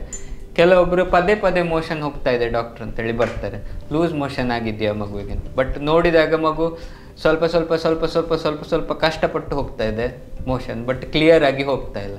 ಸೊ ಈ ಥರ ಎಲ್ಲ different ways of presentation of constipation ನಾನು ಈಗ ಹೊರರೋಗಿ ವಿಭಾಗದಲ್ಲಿ ನೋಡ್ತಾ ಇದ್ದೇನೆ. ಸೊ ಇದಕ್ಕೆ ಕಾರಣ ಈಗ race of incidence of constipation ಅಂತ ಹೇಳ್ತೇವೆ. ಈಗ ಲಾಸ್ಟ್ ಒಂದು 10-20 ವರ್ಷ ನೋಡಿದರೆ ತುಂಬ ಜಾಸ್ತಿ ಆಗಿದೆ ಈ ಮಲಬದ್ಧತೆ ಪ್ರಾಬ್ಲಮ್. ಸೊ ಅದಕ್ಕೆ ಏನು ಕಾರಣ ಅಂತೇಳಿ ನಾವು ವೆರಿ ಯಂಗ್ ಏಜಿಂದ ನೋಡಿದರೆ, ಈಗ 6 ತಿಂಗಳು 1 ವರ್ಷ, ಸೊ ಆ ಥರ ಮಕ್ಕಳಲ್ಲಿ ನೋಡಿದರೆ ಈಗ ಎಂತಂತ ಹೇಳಿದರೆ ಫೋರ್ಸ್ಡ್ ಟಾಯ್ಲೆಟ್ ಟ್ರೈನಿಂಗ್ ಅಂತ ಹೇಳ್ತೇವೆ. ಈಗ ಕೆಲವೊಂದು ಪೇರೆಂಟ್ಸ್ ಓವರ್ ಎಂತೂಸಿಯಾಸ್ಟಿಕ್ಲಿ 1-1.5 ವರ್ಷದ ಮಗು ರೆಡಿ ಇರೋದಿಲ್ಲ ಟಾಯ್ಲೆಟಲ್ಲಿ ಕೂತ್ಕೊಂಡು ಮಾಡು ಅಂತ ಹೇಳಿದರೆ 1.5 ವರ್ಷ 2 ವರ್ಷದವರೆಗೆ ಮಗುವಿಗೆ ಸಾಧ್ಯ ಇಲ್ಲ. ಸೊ ಅದು ಅಟ್ಲೀಸ್ಟ್ ಒಂದು 3-4 ವರ್ಷ ಮಗುವಿಗೆ ಆಗಬೇಕು. ಸೊ ಆ ಥರ toilet training, very early enthusiastic toilet training ಒಂದು ಕಾರಣ. ಈಗ ಸ್ವಲ್ಪ ದೊಡ್ಡ ಮಕ್ಕಳಲ್ಲಿ ತಗೊಂಡ್ರೆ ಆಹಾರ ಪದ್ಧತಿ ಚೇಂಜಸ್ ಅಂತೇಳಿ ನಾನು ಹೇಳ್ತೇನೆ. ಈಗ ನಮ್ಮ ಆಹಾರ ಪದ್ಧತಿಯಲ್ಲಿ ನಾರಿನಂಶ ತುಂಬ ಇಂಪಾರ್ಟೆಂಟ್, ಫೈಬರ್ ಅಂತೇಳಿ ಹೇಳ್ತೇವೆ ಇನ್ ದ ಡಯಟ್. ಸೊ ಅದು ಯೂಶ್ವಲಿ ಹಸಿರು ತರಕಾರಿ, ಕಾಳುಗಳು ಅಥವಾ ಕಟ್ ಫ್ರೂಟ್ಸ್ ಅಂತ ಹೇಳ್ತೇವೆ, ಹಣ್ಣುಗಳನ್ನು ಹಾಗೆ ಕಟ್ ಮಾಡಿ ತಿನ್ನುವಂಥದ್ದು, ಜ್ಯೂಸ್ ಅಲ್ಲ. ಜ್ಯೂಸಲ್ಲಿ ನಾವು ನಾರಿನಂಶ ತೆಗಿತೇವೆ. ಸೊ ಹಾಗೆ ಇರುವಂಥದ್ದು ನಮ್ಮ ಆಹಾರ ಪದ್ಧತಿಯಲ್ಲಿ ತುಂಬ ಕಮ್ಮಿ ಇದ್ದರೆ, ಈಗ ತುಂಬ ಮೈದಾ ಪ್ರಾಡಕ್ಟ್ಸ್ ತಿಂತಿದ್ದೇವೆ, ಅದರಲ್ಲಿ ಏನು ಫೈಬರ್ ಇರೋದಿಲ್ಲ, ಅಲ್ಟ್ರಾ ಪ್ರೊಸೆಸ್ಡ್ ಫುಡ್. ಸೊ ಅದನ್ನೇ ಮಗು ರಿಪೀಟೆಡ್ಲಿ ತಿಂತಾ ಇದೆ, ಹಸಿರು ತರಕಾರಿ ಎಲ್ಲ ಏನು ತಗೊಳ್ತಾ ಇಲ್ಲ. ಸೊ ಆ ಥರ ತೊಂದರೆಗಳು ಚೇಂಜ್ ಇನ್ ಡಯಟ್ರಿ ಹ್ಯಾಬಿಟ್ಸಿಂದ ಇರ್ಬೋದು. ಇನ್ನು ಚೇಂಜ್ ಇನ್ ಲೈಫ್ ಸ್ಟೈಲ್ ಅಂತ ಹೇಳ್ತೇವೆ. ಮಗು ಮೋಷನ್ ಪಾಸ್ ಆಗಬೇಕು, ಕರಳಲ್ಲಿ ಮೂವ್ಮೆಂಟ್ ಆಗಬೇಕು ಅಂದರೆ ಮಗು ಓಡಾಡಬೇಕು. ಸೊ ಮಗು ಓಡಾಡ್ತಾ ಇಲ್ಲ, ಆಲ್ ದ ಟೈಮ್ ಮೊಬೈಲ್ ಅಥವಾ ಸ್ಕ್ರೀನ್ ಟೈಮಲ್ಲಿದೆ. ಸೊ ಅದು ಒಂದು ಕಾರಣ ಇರ್ಬೋದು. ಇನ್ನು ಸ್ಕೂಲ್ ಟೈಮಿಂಗ್ ನಾವು ಮೊದಲೇ ಡಿಸ್ಕಸ್ ಮಾಡಿದ ಹಾಗೆ, ಮಗು 7-7:15 ಎದ್ದು ಸ್ಕೂಲಿಗೆ ಹೋಗ್ತದೆ, ಆಯಿತಾ. ಎದ್ದೇಳುವಾಗ ಒಂದು 6:30-7 ಗಂಟೆ ಆಗ್ತದೆ. ಸೊ ಮಗು ಊಟ ಮಾಡೋದು ಆ ಟೈಮಲ್ಲಿ, ಮೋಷನ್ ಪಾಸ್ ಮಾಡಲಿಕ್ಕೆ ಟಾಯ್ಲೆಟಲ್ಲಿ ಕೂತ್ಕೊಳ್ಳೋದು, ಮಗುವಿಗೆ ಟೈಮ್ ಇಲ್ಲ. ಸೊ ಮಗು ಅರ್ಜೆಂಟಲ್ಲಿ ಸ್ಕೂಲಿಗೆ ಹೋಗ್ತದೆ, ಮೋಷನ್ ಬಂದರೂ ಸ್ವಲ್ಪ ತಡ್ಕೊಂಡು ಹೋಗ್ತದೆ. ಸೊ ಅದು ಮಗುವಲ್ಲಿ ಇದು ಟಾಯ್ಲೆಟ್ ಟೈಮಿಂಗ್ ಚೇಂಜ್ ಆಗಿ ಅದು ಕಾನ್ಸ್ಟಿಪೇಷನ್ ಆಗ್ತದೆ ಲಾಂಗ್ ಟರ್ಮಲ್ಲಿ. ಸೊ ಆ ಥರ ಇರುವಂಥ ಚಾನ್ಸಸ್ ಇರ್ತದೆ. ಸೊ ಇದೆಲ್ಲ ನಮ್ಮ ಇದು ಕಾಮನ್ ಕಾಸಸ್. ಈಗ increase in incidence of or prevalence of constipation ಜಾಸ್ತಿ ಆಗ್ತಾ ಇದೆ ತೊಂದರೆ. ಸೊ ಇದೆಲ್ಲ ಕಾರಣಗಳನ್ನು ನಾವು ತಿಳ್ಕೊಳ್ಬೋದು. ಇವಾಗ ಮಕ್ಕಳಿಗೆ ಡಯಟ್ ಅಥವಾ ಈಗ ಮಾಡರ್ನ್ ನಮ್ಮ ಲೈಫ್ ಸ್ಟೈಲಲ್ಲಿ ಅವ್ರದ್ದು ಕೆಲವು ಫುಡ್ ಹ್ಯಾಬಿಟ್ಸ್ ಎಲ್ಲ ನಮ್ಮದು ಹೇಗಿರುತ್ತೆ ಅದರ ಮೇಲೇನು ಹೊಟ್ಟೆ ನೋವು ಬರುವ ಚಾನ್ಸಸ್ ಇದೆ. ಯಾವ್ಯಾವ ಫುಡ್ಡಿಂದಾಗಿ ಹೊಟ್ಟೆ ನೋವು ಬರ್ಬೋದು? ಹೌದು, ಜಂಕ್ ಫುಡ್ ಅಂತ ಹೇಳ್ತೇವೆ. ಸೊ ಅದು ನಿಮೋನಿಕ್ ಇದೆ, ಜಂಕ್ಸ್ ಅಂತೇಳಿ, JUNCS ಅಂತೇಳಿ. ಸೊ ಅದನ್ನು ಇದು ಪೋಷಕರು ಈಸಿಯಾಗಿ ಅರ್ಥ ಮಾಡಲಿಕ್ಕೆ ತಿಳ್ಕೊಳ್ಬೋದು. ಈಗ ಅಂತ ಹೇಳಿದರೆ ಅದರಲ್ಲಿ ಜಂಕ್ ಫುಡ್. ನಾವು ನಾರ್ಮಲ್ ಆಗಿ ಈಗ ಇದು ಫ್ರೈಡ್ ಫುಡ್, ಯಾವುದೋ ಎಕ್ಸೆಸ್ ಆಯಿಲ್ ಇರುವಂಥದ್ದು, ಎಕ್ಸೆಸಿವ್ ಸಾಲ್ಟ್, ಎಕ್ಸೆಸಿವ್ ಶುಗರ್ ಇರುವಂಥದ್ದು, ಅದರಲ್ಲಿ ಬೇರೆ ಏನೂ ನ್ಯೂಟ್ರಿಷನ್ ಇಲ್ಲ, ಯಾವುದೇ ವಿಟಮಿನ್ ಅಥವಾ ಮೈಕ್ರೋ ನ್ಯೂಟ್ರಿಯೆಂಟ್ಸ್ ಇಲ್ಲ. ಸೊ ಆ ಥರದ ಕ್ಲಾಸ್ ಆಫ್ ಫುಡ್ಡನ್ನು ನಾವು ಜಂಕ್ ಫುಡ್ ಅಂತೇಳಿ ಕರಿತೇವೆ. ಸೊ ಅದು ಯೂಶ್ವಲಿ ಈಗ ಬೇಕರಿಯಲ್ಲಿ ಸಿಗುವಂಥ ಪಫ್ಸ್ ಇರ್ಬೋದು, ಬಿಸ್ಕೆಟ್ ಇರ್ಬೋದು, ಚಿಪ್ಸ್ ಇರ್ಬೋದು, ಅಥವಾ ಬರ್ಗರ್ಸ್ ಇರ್ಬೋದು, ಪಿಜ್ಜಾ ಇರ್ಬೋದು, ಅದೆಲ್ಲ ನಾವು ಈಗ ಜಂಕ್ ಫುಡ್ ಅಂಡರ್ ನಾವು ಡಿವೈಡ್ ಮಾಡ್ಬೋದು. ಆಯಿತಾ. ಇನ್ನೊಂದು ಅಂತ ಹೇಳಿದರೆ ಅಲ್ಟ್ರಾ ಪ್ರೊಸೆಸ್ಡ್ ಫುಡ್ ಅಂತೇಳಿ ಹೇಳ್ತೇವೆ. ಸೊ ಅಲ್ಟ್ರಾ ಪ್ರೊಸೆಸ್ಡ್ ಫುಡ್ ಅಂತ ಹೇಳಿದರೆ ಮೈದಾ ಆಗಿರ್ಬೋದು ಅಥವಾ ಬೇರೆ ಯಾವುದೇ ಆಹಾರ ತುಂಬ ಪ್ರೊಸೆಸ್ ಆಗಿ ಬಂದಿರುವಂಥದ್ದು. ನಾರ್ಮಲ್ ಆಗಿ ನಮ್ಮ ತಂದೆ ತಾಯಿ ಅಜ್ಜ ಅಜ್ಜಿ ತಿನ್ನದೇ ಇರುವಂಥ ಆಹಾರಗಳು ಈಗ ಹೊಸದಾಗಿ ಬಂದಿರುವಂಥದ್ದು. ಸೊ ಈಗ ನಾರ್ಮಲ್ ಆಗಿ ಪಿಜ್ಜಾ, ಬರ್ಗರ್, ನೂಡಲ್ಸ್ ಅದರಲ್ಲೆಲ್ಲ ಇರುವಂಥದ್ದು ಮೈದಾ ಕಂಟೈನಿಂಗ್ ಫುಡ್. ಸೊ ಅದಿರ್ಬೋದು. ಅಂತ ಹೇಳಿದರೆ ನ್ಯೂಟ್ರಿಷನಲ್ಲಿ ಇನ್ಅಪ್ರೋಪ್ರಿಯೇಟ್ ಅಂತ ಹೇಳ್ತೇವೆ. ಸೊ ಯಾವುದೇ ಫುಡ್ ಅಲ್ಲಿ ಈಗ ಎಕ್ಸೆಸಿವ್ ಆಯಿಲ್ ಅಂದರೆ ಎಣ್ಣೆ ಅಂಶ ತುಂಬ ಜಾಸ್ತಿ ಇದೆ, ಅಥವಾ ಎಕ್ಸೆಸಿವ್ ಕ್ಯಾಲ್ರಿ, ತುಂಬ ಶುಗರ್ ಸ್ವೀಟಂಡ್, ಸೊ ಆ ನಮೂನೆ ಇರುವಂಥದ್ದು. ತುಂಬ ನಾರಿನಂಶ ತುಂಬ ಕಮ್ಮಿ ಇದೆ, ಅಥವಾ ಯಾವುದೇ ವಿಟಮಿನ್, ಯಾವುದೇ ಮಿನರಲ್ಸ್ ಇಲ್ಲ ಅದರಲ್ಲಿ ಅಂತ ಹೇಳಿದರೆ ಅದನ್ನು ನ್ಯೂಟ್ರಿಷನಲ್ಲಿ ಇನ್ಅಪ್ರೋಪ್ರಿಯೇಟ್ ಅಂತೇಳಿ ಕರಿತೇವೆ. ಇನ್ನು ಅಂತ ಹೇಳಿದರೆ ಕಾರ್ಬೋನೇಟೆಡ್ ಆರ್ ಕೆಫಿನೇಟೆಡ್ ಬೆವರೇಜಸ್ ಅಂತ ಹೇಳ್ತೇವೆ. ಈಗ ನಾನು ಯಾವುದೇ ಬ್ರ್ಯಾಂಡನ್ನು ಹೇಳಲಿಕ್ಕೆ ಇಷ್ಟಪಡೋದಿಲ್ಲ. ಸೊ ಯಾವುದಾದ್ರೂ ಈಗ ಹಲವಾರು ಬ್ರ್ಯಾಂಡ್ ಇದೆ ನಮ್ಮ ಮಾರ್ಕೆಟಲ್ಲಿ. ಅಂದರೆ ಶುಗರ್ ಸ್ವೀಟ್ ಆ್ಯಂಡ್ ಬೆವರೇಜಸ್. ಈಗ ಎಕ್ಸೆಸಿವ್ ಆಗಿ ಮಗು ಜ್ಯೂಸ್ ಕುಡಿತದೆ ಆಯಿತಾ, ಅಂಗಡಿಯಲ್ಲಿ ಹೋಗಿ ಆದರೂ ಮನೆಯಲ್ಲಿ. ಸೊ ಜ್ಯೂಸ್ ಅಂದರೆ ಹೆಲ್ದಿ ಅಂಥೇಳಿ ನಮ್ಮ ಪೋಷಕರಲ್ಲಿ ಒಂದು ಅಭಿಪ್ರಾಯ ಇದೆ. ಸೊ ರಿಪೀಟೆಡ್ಲಿ ಜ್ಯೂಸ್ ಕುಡಿಯುವಂಥದ್ದು ಯಾವತ್ತೂ ಒಳ್ಳೆಯದಲ್ಲ. ಯಾವುದನ್ನು ಹಣ್ಣನ್ನು ನಾವು ಕೊಡೋದಾದರೆ ಹಾಗೆ ಹಣ್ಣನ್ನು ಕಟ್ ಮಾಡಿ ಕೊಡುವಂಥದ್ದು ಮಗುವಿಗೆ ಒಳಿತು. ಅದರಲ್ಲಿ ನಾರಿನಂಶ ಇರ್ತದೆ. ಸೊ ಅದು ನಮ್ಮ ಮಲಬದ್ಧತೆ ಪ್ರಿವೆಂಟ್ ಮಾಡಲಿಕ್ಕೆ ಹೆಲ್ಪ್ ಮಾಡ್ತದೆ. ಸೊ ಆ ಥರ ಇರ್ತದೆ. ಈಗ ನಾವು ಹಣ್ಣಿನ ರಸ ಮಾತ್ರ ಕೊಟ್ಟರೆ ಅದನ್ನು ನಾರಿನಂಶ ನಾವು ತೆಗಿತಾ ಇದ್ದೇವೆ. ಅದರ ಒಳ್ಳೆ ಅಂಶ ತೆಗೆದು ಬರೀ ಶುಗರ್ ಅಂಶ ಮಾತ್ರ ಮಗುವಿಗೆ ಹೋಗ್ತದೆ. ಸೊ ಈ ಥರ ಈ ಜಂಕ್ಸ್ ಯಾವುದೇ ಆಹಾರ ಪದ್ಧತಿ ಇದ್ದರೆ ಸೊ ಅದು ಅವಾಯ್ಡ್ ಮಾಡುವಂಥದ್ದು ಮಗು ಒಳ್ಳೆಯದು. ಸೊ ಗುಡ್ ಡಯಟ್ರಿ ಹ್ಯಾಬಿಟ್ಸ್ ಅಂತ ಹೇಳಿದರೆ ಮಗು ರೆಗ್ಯುಲರ್ ಆಗಿ ಫುಡ್ ತಗೊಳ್ಬೇಕು. ಸೊ ಎಕ್ಸೆಸಿವ್ ಫಾಸ್ಟಿಂಗ್ ಒಳ್ಳೆಯದಲ್ಲ. ಮಗು ಬೆಳಗಿನ ಹೊತ್ತು ಸ್ಕೂಲಿಗೆ ಹೋಗೋ ಮುಂಚೆ ಏನು ಆಹಾರ ತಗೊಳ್ತಾನೆ ಇಲ್ಲ. ಮಗು ಡೈರೆಕ್ಟ್ಲಿ 11 ಗಂಟೆಗೆ ತಗೊಳ್ತದೆ. ಹಿಂದಿನ ದಿನ ರಾತ್ರಿ 9 ಗಂಟೆಗೋ 8 ಗಂಟೆಗೋ ತಿಂದಿರ್ತದೆ. ಸೊ ಅದು ಒಳ್ಳೆಯದಲ್ಲ. ಸೊ ರೆಗ್ಯುಲರ್ ಆಗಿ ಮಗು ಆಹಾರ ತಗೊಳ್ಬೇಕು. ಸೊ ನಾರಿನಂಶ ಚೆನ್ನಾಗಿರಬೇಕು ಮಗುವಿನ ಆಹಾರದಲ್ಲಿ. ಸೊ ಎಂತಂತೇಳಿ ಒಂದು ಪ್ಲೇಟ್ ಆಫ್ ಫುಡ್ ತಗೊಂಡ್ರೆ ಅದರಲ್ಲಿ ಪಲ್ಯದ ಅಂಶ ಆಗಲಿ, ಕಾಳಿನ ಅಂಶ ಆಗಲಿ ಸಿಗ್ನಿಫಿಕೆಂಟ್ಲಿ ಇರಬೇಕು. ಹಸಿರು ತರಕಾರಿ ಅಂಶ ಇರ್ಬೋದು. ಸೊ ಆ ನಮೂನೆ ಫುಡ್ ರೆಗ್ಯುಲರ್ ಆಗಿ ಮಗು ತಗೊಳ್ಬೇಕು. So regular healthy diet is very important. ಮತ್ತೆಂತಂತ ಹೇಳಿದರೆ ಈಗಿನ ಇದು ಟೈಮಲ್ಲಿ ಕಂಪ್ಲೀಟ್ಲಿ ಜಂಕ್ ತಗೊಳ್ಳೇಬೇಡ ಅಂತ ಹೇಳಿದರೆ ಅದು ಸಾಧ್ಯ ಇಲ್ಲ. ಈಗ ಮಗು ಸ್ಕೂಲಿಗೆ ಹೋಗ್ತದೆ, ಬರ್ಡೇ ಪಾರ್ಟಿ ಇರ್ತದೆ, ಅಲ್ಲಿ ಕೇಕ್ಸ್ ಇರ್ಬೋದು, ಅಥವಾ ಏನೋ ಒಂದು ಎಲ್ಲರ ಮಕ್ಕಳು ತಗೊಳ್ಳುವಾಗ ಒಕೇಶನಲ್ಲಿ ಮಗು ತಗೊಳ್ಬೋದು. ಸೊ ಯಾವಾಗಲೂ ತಿಂಗಳಿಗೊಮ್ಮೆನೋ ಅಥವಾ ಆ ಟೈಮಲ್ಲಿ ಯಾವತ್ತೋ ಒಮ್ಮೆ occasional junk food is okay. But ದೈನಂದಿನ ನಮ್ಮ ಆಹಾರ ಪದ್ಧತಿಯಲ್ಲಿ ಈ ರೀತಿಯ ಆಹಾರ ರೆಗ್ಯುಲರ್ ಆಗಿರುವಂಥದ್ದು ಒಳ್ಳೆಯದು. ನೀವು ಆಲ್ರೆಡಿ ಹೇಳಿದಾಗೆ ಮಕ್ಕಳಲ್ಲಿ ಹೊಟ್ಟೆ ನೋವು ಬಂದಾಗ ನೀವು ಮೊದಲನೇದಾಗಿ ಬ್ಲಡ್ ಟೆಸ್ಟ್ ಅಥವಾ USG ಅಂದರೆ ಸ್ಕ್ಯಾನಿಂಗ್, CT ಮತ್ತು ಎಂಡೋಸ್ಕೋಪಿ ಅಂತ ಹೇಳಿದ್ರಿ. ಸೊ ಅದನ್ನೆಲ್ಲ ಮಾಡಿ ಮಕ್ಕಳ ಹೊಟ್ಟೆ ನೋವಿನ ಸಮಸ್ಯೆ ಎಲ್ಲ ನೀವು ತಿಳಿತೀರಿ. ಇವಾಗ ಏಜ್ ಆದವರಲ್ಲಿ ಕೂಡ, ನಾನು ದೊಡ್ಡ ಏಜಿನವರಿಗೆ ಕೂಡ ಎಂಡೋಸ್ಕೋಪಿ ಮಾಡ್ತಾರೆ, ಅದರಿಂದ ಮಾಡ್ತಾರೆ ಅಂತ ಹೇಳ್ತಾರೆ. Is it safe for children sir endoscopy ಮಾಡೋದು, ಮತ್ತು ಯಾವ ಟೈಮಲ್ಲಿ ಇದು ಎಂಡೋಸ್ಕೋಪಿಯನ್ನು ನೀವು ರೆಕಮೆಂಡ್ ಮಾಡ್ತೀರಿ? ಓಕೆ, ಫಸ್ಟ್ ಆಫ್ ಆಲ್ ನಾವು ಏನಂದರೆ ವೀಕ್ಷಕರಿಗೆ ಎಂಡೋಸ್ಕೋಪಿ ಅಂದರೆ ಏನು ಅಂತ ಹೇಳಲಿಕ್ಕೆ ಬಯಸ್ತೇನೆ. ಸೊ ಎಂಡೋಸ್ಕೋಪಿ ಅಂದರೆ ಒಂದು ಪರೀಕ್ಷೆ. ಅದರಲ್ಲಿ ನಾವು ಏನಂತ ಹೇಳಿದರೆ ಮಗುವಿಗೆ ಸ್ವಲ್ಪ ನಿದ್ದೆ ಅಂಶದ ಇದು ಮೆಡಿಸಿನನ್ನು ಕೊಟ್ಟು, ಈಗ ಒಂದು ಟ್ಯೂಬ್ ವಿತ್ ಕ್ಯಾಮರಾ ಇರ್ತದೆ. ಸೊ ಅದರಲ್ಲಿ ನಾವು ಇದು ಬಾಯಿಯ ದ್ವಾರ ಅಥವಾ ಗುದದ್ವಾರದಿಂದ ಹೋಗಿ ಸೊ ಕರುಳಿನ ಒಳಪದರದಲ್ಲಿ ಏನಾದರೂ ತೊಂದರೆ ಇದೆಯಾ ಅಂತ ಹೇಳಿ ನೋಡುವಂಥದ್ದು. ಸೊ ಮೇನ್ಲಿ ಸೊ ಈಗ ಅಪ್ಪರ್ ಎಂಡೋಸ್ಕೋಪಿ ಅಂತ ಹೇಳಿದ್ರೆ ಅನ್ನನಾಳ, ಹೊಟ್ಟೆ ಅಥವಾ ಕರುಳಿನ ಮೇಲಿನ ಭಾಗದಲ್ಲಿ ನೋಡುವಂಥ ಇದಿರ್ಬೋದು. ಈಗ ಕೊಲ್ನೋಸ್ಕೋಪಿ ಅಂತ ಹೇಳಿದರೆ ದೊಡ್ಡ ಕರುಳು ಮತ್ತು ಸಣ್ಣ ಕರುಳಿನ ಲಾಸ್ಟ್ ಪಾರ್ಟಲ್ಲಿ ಏನಾದರೂ ತೊಂದರೆ ಇದೆಯಾ ಅಂತೇಳಿ ನೋಡುವಂಥದ್ದು. ಸೊ ಆ ಥರ ನೋಡ್ತೇವೆ. ಸೊ ಈಗ ಇಲ್ಲದಿದ್ದರೆ ಇನ್ನು ಅಡ್ವಾನ್ಸ್ಡ್, ಈಗ ಅದರಲ್ಲಿ 2 ನಮೂನೆ ಬರ್ತದೆ, ಡಯಾಗ್ನೋಸ್ಟಿಕ್ ಸ್ಕೋಪಿ ಮತ್ತು ಥೆರಪ್ಯೂಟಿಕ್ ಸ್ಕೋಪಿ ಅಂತೇಳಿ ಎಂಡೋಸ್ಕೋಪಿ. ಡಯಾಗ್ನೋಸ್ಟಿಕ್ ಸ್ಕೋಪಿ ಅಂದರೆ ನಾವು ಏನು ತೊಂದರೆ ಇದೆ ಅಂತೇಳಿ ಕಾರಣ ತಿಳ್ಕೊಳ್ಳಿಕ್ಕೆ ನಾವು ಎಂಡೋಸ್ಕೋಪಿ ಮಾಡಬೇಕಾಗಿ ಬರ್ತದೆ. ಸೊ ಅಲ್ಸರ್ ಇದೆಯಾ ಅಥವಾ ಹೊಟ್ಟೆಯಲ್ಲಿ ಇನ್ಫೆಕ್ಷನ್ ಇದೆಯಾ ಬೇರೆ ರೀತಿಯ, ಅಥವಾ ಫುಡ್ ಎಲರ್ಜಿ ಇದೆಯಾ, ಸೊ ಅದೇ, ಅಥವಾ ಈಗ ಮಗು ಮೋಷನಲ್ಲಿ ಬ್ಲಡ್ ಬರ್ತಾ ಇದೆ ಅಂದರೆ ಎಲ್ಲಿಂದ ಬರ್ತಾ ಇದೆ. ಸೊ ಕೆಲವೊಂದು ಮಕ್ಕಳಲ್ಲಿ ಅಲ್ಸರ್ ಇರ್ಬೋದು ದೊಡ್ಡ ಕರುಳಲ್ಲಿ, ಇಲ್ಲದಿದ್ದರೆ ಪಾಲಿಪ್ ಅಂತೇಳಿ ಹೇಳ್ತೇವೆ, ಅಂದರೆ ಒಂದು ಎಕ್ಸ್ಟ್ರಾ ಗ್ರೋತ್ ಇದ್ದು ಅದರಿಂದಾಗಿ ಬ್ಲೀಡಿಂಗ್ ಬರುವಂಥದ್ದು. ಸೊ ಆ ಥರ ಎಲ್ಲ ಹಲವಾರು ರೀತಿಯ ತೊಂದರೆಗಳು ಏನಿದೆ ಅಂತೇಳಿ ತಿಳ್ಕೊಳ್ಳಿಕ್ಕೆ ಮಾಡುವಂಥದ್ದು. ಇನ್ನೊಂದು ಥೆರಪ್ಯೂಟಿಕ್ ಎಂಡೋಸ್ಕೋಪಿ ಅಂತೇಳಿ ಹೇಳ್ತೇವೆ. ಸೊ ಈಗ ಫಾರಿನ್ ಬಾಡಿ ಇಂಜೆಕ್ಷನ್ ಅಂತ, ಮಗು ಏನಾದರೂ ಬಾಯಿಗೆ ಸಡನ್ನಾಗಿ ಬ್ಯಾಟ್ರಿಯೋ ಅಥವಾ ಯಾವುದೋ ಶಾರ್ಪ್ ಆಬ್ಜೆಕ್ಟ್ ಹಾಕಿ ಬರ್ಬೋದು. ಸೊ ಆವಾಗ ನಾವು ಇಮಿಡಿಯೇಟ್ಲಿ ಆಗಿ ಮಗು ಕರುಳಿಗೆ ಇಂಜುರಿ ಆಗುವ ಮುಂಚೆ ಅದನ್ನು ತೆಗಿಬೇಕಾಗ್ತದೆ. ಸೊ ಆವಾಗ ನಾವು ಅರ್ಜೆಂಟ್ ಎಮರ್ಜೆನ್ಸಿ ಎಂಡೋಸ್ಕೋಪಿ ಮಾಡಿ ಅದನ್ನು ತೆಗಿತೇವೆ.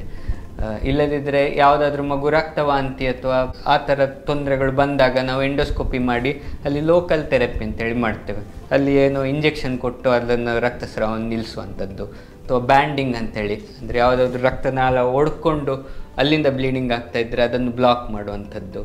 ಸೊ ಈಗ ERCP ಅಂತ ಹೇಳ್ತೇವೆ, ಯಾವುದೋ ಇದು ಪಿತ್ತಕೋಶದ ಕಲ್ಲು ಕೆಳಗಡೆ ಬ್ಲಾಕ್ ಆಗಿ ಅದರಿಂದಾಗಿ ಮಗುವಿಗೆ ಹೊಟ್ಟೆ ನೋವು ಅಥವಾ ಏನಾದ್ರು ತೊಂದರೆ ಬಂದರೆ ಸೊ ಆವಾಗ ERCP ಅಂತ ಹೇಳಿ ಮಾಡಿ ಆ ಕಲ್ಲನ್ನು ತೆಗೆದು ಸ್ಟೆಂಟಿಂಗ್ ಮಾಡಿಯೂ ಪರಿಹಾರ ತಗೊಳ್ಬೋದು. ಪಾಲಿಪೆಕ್ಟಮಿ ಅಂತೇಳಿ ಮಾಡ್ತೇವೆ. ಈ ಪಾಲಿಪ್ ಬ್ಲೀಡ್ ಆದರೆ ಎಂಡೋಸ್ಕೋಪಿ ಮೂಲಕ ಅದನ್ನು ತೆಗೆದು, ಸರ್ಜರಿ ಇಲ್ಲದೆ ತೆಗೆದು ಆ ಥರ ಮಾಡುವಂಥದ್ದು. ಸೊ ಹಾಗೆ ಈ 2 ವೆರೈಟಿ ಬರ್ತದೆ.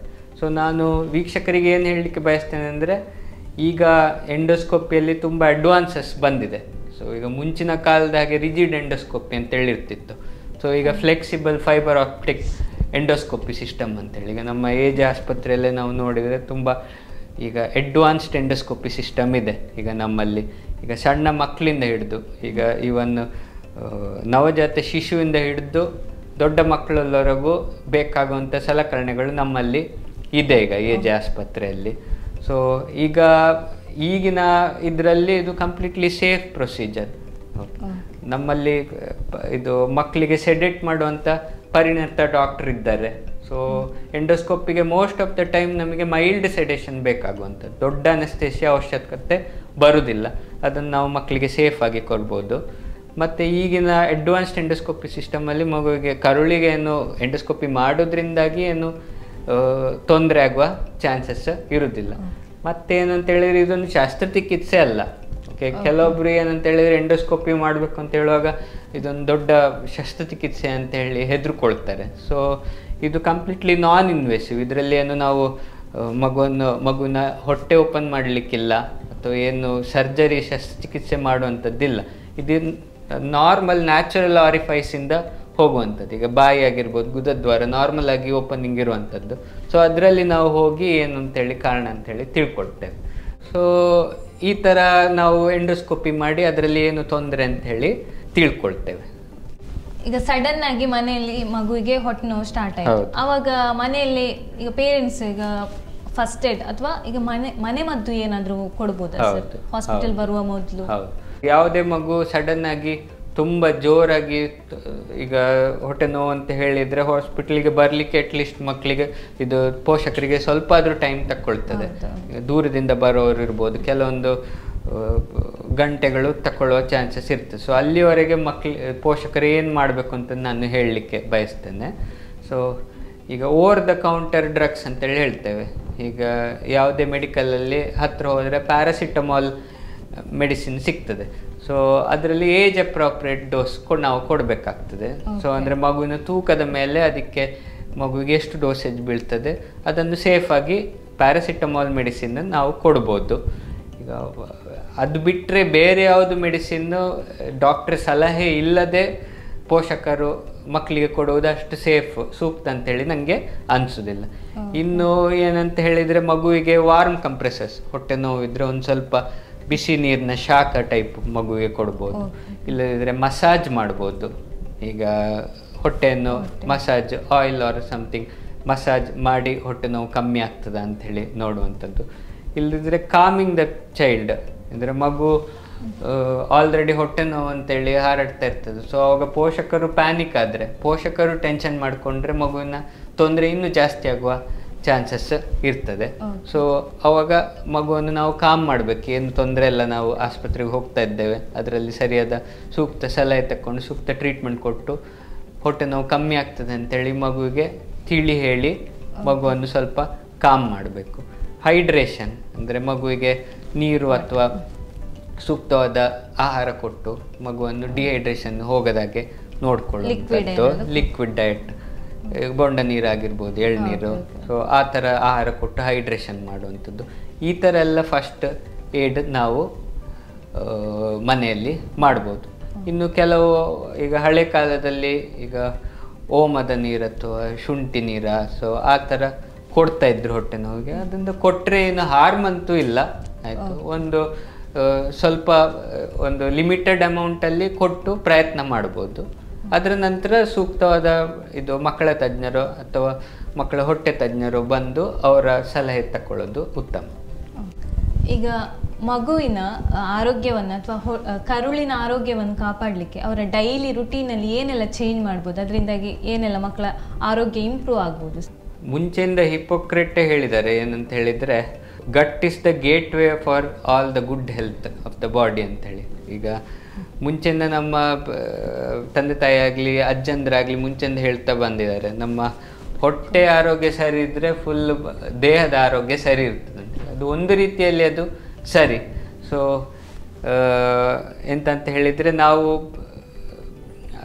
ನಮ್ಮ ಲೈಫ್ ಸ್ಟೈಲನ್ನು ಚೇಂಜ್ ಮಾಡಬೇಕು. ಫಸ್ಟ್ ಆಫ್ ಆಲ್ ಈಗ ರೆಗ್ಯುಲರ್ ಆ್ಯಕ್ಟಿವಿಟಿ, ಫಿಸಿಕಲ್ ಆ್ಯಕ್ಟಿವಿಟಿ, ಓಡಾಡುವಂಥದ್ದು, ರೆಗ್ಯುಲರ್ ನಿದ್ದೆ, ಅದು ನಮ್ಮ ಹೊಟ್ಟೆ ಆರೋಗ್ಯಕ್ಕೆ ತುಂಬ ಇದು ಅಗತ್ಯ ಬರ್ತದೆ. ಇನ್ನು ಗುಡ್ ಡಯಟ್ರಿ ಹ್ಯಾಬಿಟ್ಸ್, ನಾವು ಮುಂಚೆ ಹೇಳಿರುವಂಥ ಹಾಗೆ ಈಗ ಮಿತವಾದ ಸರಿಯಾದ ಟೈಮಲ್ಲಿ ಇದು ಹೆಲ್ದಿ ಫುಡ್, ಆರೋಗ್ಯ ಭರಿತವಾದ ಆಹಾರವನ್ನು ನಾವು ತಗೊಳ್ಳುವಂಥದ್ದು. ಈಗ ನಾರಿನಂಶ ಇರ್ಬೋದು, vitamin, minerals, calorie, protein, so ಅದೆಲ್ಲ ಎಷ್ಟು ಬೇಕೋ ಅಷ್ಟು ಅಂಶ ನಮ್ಮ ಆಹಾರದಲ್ಲಿ ಇರಬೇಕು. ಸೊ ಆ ಥರ ತಗೊಳ್ಳುವಂಥದ್ದು. ಇನ್ನು regular bowl and bladder habits ಅಂತೇಳಿ, ಮಗು ಮೂತ್ರ ಅಥವಾ ಮಲ ವಿಸರ್ಜನೆ ಕರೆಕ್ಟ್ ಟೈಮಲ್ಲಿ ಮಾಡಬೇಕು. ತುಂಬ ಒತ್ತಡ ಇದೆ, ತುಂಬ ಟೈಮ್ ಇಲ್ಲ ಅಂತೇಳಿ ಅದನ್ನು ತಡ್ಕೊಂಡು ಲಾಂಗ್ ಟೈಮಲ್ಲಿ ಪಾಸ್ ಮಾಡದೇ ಇರುವಂಥದ್ದು, ಅದು ನಮ್ಮ ಗಟ್ ಹೆಲ್ತಿಗೆ ಇಫೆಕ್ಟ್ ಮಾಡ್ತದೆ, ನಮ್ಮ ಹೊಟ್ಟೆಯ ಆರೋಗ್ಯಕ್ಕೆ. ಸೊ ಇದೆಲ್ಲ ನಾವು ರೆಗ್ಯುಲರ್ ಆಗಿ ಫಾಲೋ ಮಾಡ್ತಾ ಇದ್ದರೆ ನಮ್ಮ ಹೊಟ್ಟೆಯ ಆರೋಗ್ಯವನ್ನು ನಾವು ಚೆನ್ನಾಗಿ ಇಟ್ಕೊಳ್ಬೋದು. ಇದು ದೊಡ್ಡವರಿಗೂ ಅಥವಾ ಸಣ್ಣ ಮಕ್ಕಳಿಗೂ ಇಬ್ಬರಿಗೂ ಅಪ್ಲೈ ಆಗ್ತದೆ. ಸರ್, ಈಗ ಫೈನಲಿ ಇದರ ಬಗ್ಗೆ ನೀವು ವೀಕ್ಷಕರಿಗೆ ಏನಾದರೂ ಹೇಳಲಿಕ್ಕೆ ಇದ್ರೆ ಏನು ಹೇಳ್ತೀವಿ? ಏನಂತ ಹೇಳಿದರೆ, ನಾವು ಇಲ್ಲಿವರೆಗೆ ಏನು ಡಿಸ್ಕಸ್ ಮಾಡಿದ್ವಿ ಅದರ ಸಾರಾಂಶವನ್ನು ನಾವು ಹೇಳ್ಬೋದು. ಈಗ ಎಂತಂತ ಹೇಳಿದರೆ, ಮಕ್ಕಳಲ್ಲಿ ಹೊಟ್ಟೆ ನೋವೊಂದು ತುಂಬ ಸಾಮಾನ್ಯವಾದ ತೊಂದರೆ, ತುಂಬ ಕಾಮನ್ ಆಗಿ ನಾವು ಕಾಣುವಂಥ ತೊಂದರೆ, ಆಯಿತಾ. ಸೊ ಅದು ಹಲವಾರು ಅಂಗಾಂಗಗಳಲ್ಲಿ, ನಮ್ಮ ಹೊಟ್ಟೆಯಲ್ಲಿ ಹಲವಾರು ಅಂಗಾಂಗಗಳಿವೆ. ಸೊ ಅದರಲ್ಲಿ ಏನಾದರೂ ತೊಂದರೆ ಆದರೂ ಈ ಥರ ಇದು ಹೊಟ್ಟೆ ನೋವಿನ ಸಮಸ್ಯೆ ಕಾಣ್ಬೋದು. ಅದರಲ್ಲಿ ಮೇಯ್ನ್ಲಿ ಫಂಕ್ಷನಲ್ ಅಬ್ಡಾಮಿನಲ್ ಪೇಯ್ನ್ ಮತ್ತು ಇನ್ನೊಂದು ಗಂಭೀರ ಕಾಯಿಲೆಗಳು, ಇದು ಎರಡು ರೀತಿ ಬರ್ತದೆ. ಸೊ ಎಂತಂತ ಹೇಳಿದರೆ, ಯಾವುದೇ ಮಗು ಹೊಟ್ಟೆ ನೋವು ಇದ್ದರೂ ದೀರ್ಘಕಾಲದಲ್ಲಿ ತೊಂದರೆ ಇದ್ದರೆ ನಾವು ಒಂದು ಡಾಕ್ಟ್ರ ಸಲಹೆಯನ್ನು ಪಡ್ಕೊಳ್ಳುವಂಥದ್ದು ತುಂಬ ಸೂಕ್ತ. ಸೊ ಏನಂತ ಹೇಳಿದರೆ, ಯಾವುದೇ ಮಗು ದೀರ್ಘಕಾಲದ ಹೊಟ್ಟೆ ನೋವಿಂದ ಬಳಲ್ತಾ ಇದ್ದರೆ ನಾವು ಕೆಲವೊಂದು ಪರೀಕ್ಷೆಗಳು ಮಾಡಿ ಅದರಲ್ಲಿ ಏನು ತೊಂದರೆ ಅಂತ ಹೇಳಿ ತಿಳ್ಕೊಳ್ಳಿಕ್ಕೆ ನಾವು ಪ್ರಯತ್ನ ಮಾಡ್ತೇವೆ. ಸೊ ಅದಕ್ಕೆ ಮತ್ತು ಸೂಕ್ತ ಪರಿಹಾರವನ್ನು ನಾವು ಕೊಡ್ತೇವೆ. ಮತ್ತು ನಮ್ಮ ಲೈಫ್ ಸ್ಟೈಲ್ ಚೇಂಜಸ್ ಮಾಡಿ, ನಮ್ಮ ಆಹಾರ ಪದ್ಧತಿ ಚೇಂಜ್ ಮಾಡಿ, ನಮ್ಮ ಹೊಟ್ಟೆಯ ಆರೋಗ್ಯವನ್ನು ಸೂಕ್ತವಾಗಿ ನಾವು ಇಟ್ಕೊಳ್ಳುವಂಥದ್ದು ಉತ್ತಮ. ಸೊ ಅದು ದೊಡ್ಡವರಿಗೂ ಸಣ್ಣವರಿಗೂ ಇಬ್ಬರಿಗೂ ಅಪ್ಲೈ ಆಗ್ತದೆ. ನಾನು ಇದನ್ನೆಲ್ಲ ಹೇಳಲಿಕ್ಕೆ ಬಯಸ್ತೇನೆ. ಇವಾಗ ಸರ್, ಮಕ್ಕಳ ಹೊಟ್ಟೆ ನೋವಿನ ಸಮಸ್ಯೆ ಇದ್ರ ಬಗ್ಗೆ ನೀವು ಬಹಳಷ್ಟು ಮಾಹಿತಿಯನ್ನು ನಮಗೆ ತಿಳಿಸಿದೆ. ಈಗ ವೀಕ್ಷಕರಿಗೆ ಇದಕ್ಕಿಂತ ಜಾಸ್ತಿ ಮಾಹಿತಿ ಸಿಗಬೇಕು ಅಥವಾ ಏನಾದರೂ ಕ್ಲಾರಿಫಿಕೇಶನ್ ಬೇಕು ಅಂದರೆ ನಿಮ್ಮನ್ನು ಅವರು ಎಲ್ಲಿ ಮೀಟ್ ಆಗ್ಬೋದು ಸರ್? ಎಲ್ಲಿ ಸಿಗ್ತೀರಿ ನೀವು? ನಾನು AJ ಆಸ್ಪತ್ರೆಯಲ್ಲಿ ಪ್ರತಿದಿನ ನನ್ನ ಔಟ್ಪೇಟ್ ಹೊರರೋಗಿ ವಿಭಾಗದಲ್ಲಿ ಅವರು ಬಂದು ಕಾಣ್ಬೋದು. ಆಯಿತಾ? ನಾನು ಬೆಳಿಗ್ಗೆ 9 ಗಂಟೆಯಿಂದ ಸಂಜೆವರೆಗೂ ಇರ್ತೇನೆ. ಸೊ ಮಧ್ಯಾಹ್ನದ ಒಳಗಡೆ ಬಂದರೆ ನಾವು ಸೂಕ್ತ ಪರೀಕ್ಷೆ ಎಲ್ಲ ಮಾಡಿದರೆ ಅದರ ರಿಪೋರ್ಟನ್ನು ತಿಳ್ಕೊಳ್ಬೋದು. ಇಲ್ಲ ಏನೋ ಗಂಭೀರ ಸಮಸ್ಯೆ ಇದೆ ಅಂತ ಹೇಳಿದರೆ ನಮ್ಮ ಟೀಮು 24/7 ಎಮರ್ಜೆನ್ಸಿಯಲ್ಲಿ ಅವೈಲೇಬಲ್ ಇರ್ತದೆ. ಸೊ ಅವರು ಎಮರ್ಜೆನ್ಸಿಯಲ್ಲಿ ಬಂದರೆ ಸೊ ನಾನು ಅದನ್ನು ಕನ್ಸಲ್ಟ್ ಮಾಡಿ ಅದಕ್ಕೆ ಸೂಕ್ತ ಪರಿಹಾರವನ್ನು ನಾವು ತಿಳ್ಕೊಳ್ತೇನೆ. ಸೊ AJ ಆಸ್ಪತ್ರೆಗೆ ಕಾಲ್ ಮಾಡಿ ಅಪಾಯಿಂಟ್ಮೆಂಟ್ ತಗೊಂಡ್ರೆ ನನ್ನ ಡಾಕ್ಟರ್ ಪ್ರಸಾದ್ BS ಅಂತ ಹೇಳಿ ಅಪಾಯಿಂಟ್ಮೆಂಟ್ ಬುಕ್ ಆಗ್ತದೆ. ಇಲ್ಲ ಅರ್ಜೆಂಟ್ ಇದ್ದರೆ ಡೈರೆಕ್ಟ್ಲಿ ವಾಕಿನ್ ಬಂದರೂ ನಾವು ನೋಡ್ಬೋದು. ಇಷ್ಟು ಹೊತ್ತು ನಿಮ್ಮ ಅಮೂಲ್ಯವಾದ ಕ್ಷಣವನ್ನು ನಮ್ಮ ಜೊತೆ, ನಮ್ಮ ವೀಕ್ಷಕರಿಗೋಸ್ಕರ ಮಾಹಿತಿ ತಿಳಿಸ್ಕೊಡ್ಲಿಕ್ಕೆ ನಮ್ಮ ಜೊತೆ ನೀವು ಸ್ಪೆಂಡ್ ಮಾಡಿದ್ದಕ್ಕೆ ಥ್ಯಾಂಕ್ ಯು. ಓಕೆ, AJ ಆಸ್ಪತ್ರೆಯವರು ನನಗೆ ಈ ಒಂದು ಅವಕಾಶ ಮಾಡಿಕೊಟ್ಟಿದ್ದಕ್ಕೆ ನಾನು ಧನ್ಯವಾದ ಹೇಳಲಿಕ್ಕೆ ಬಯಸ್ತೇನೆ. ನಮಸ್ತೆ.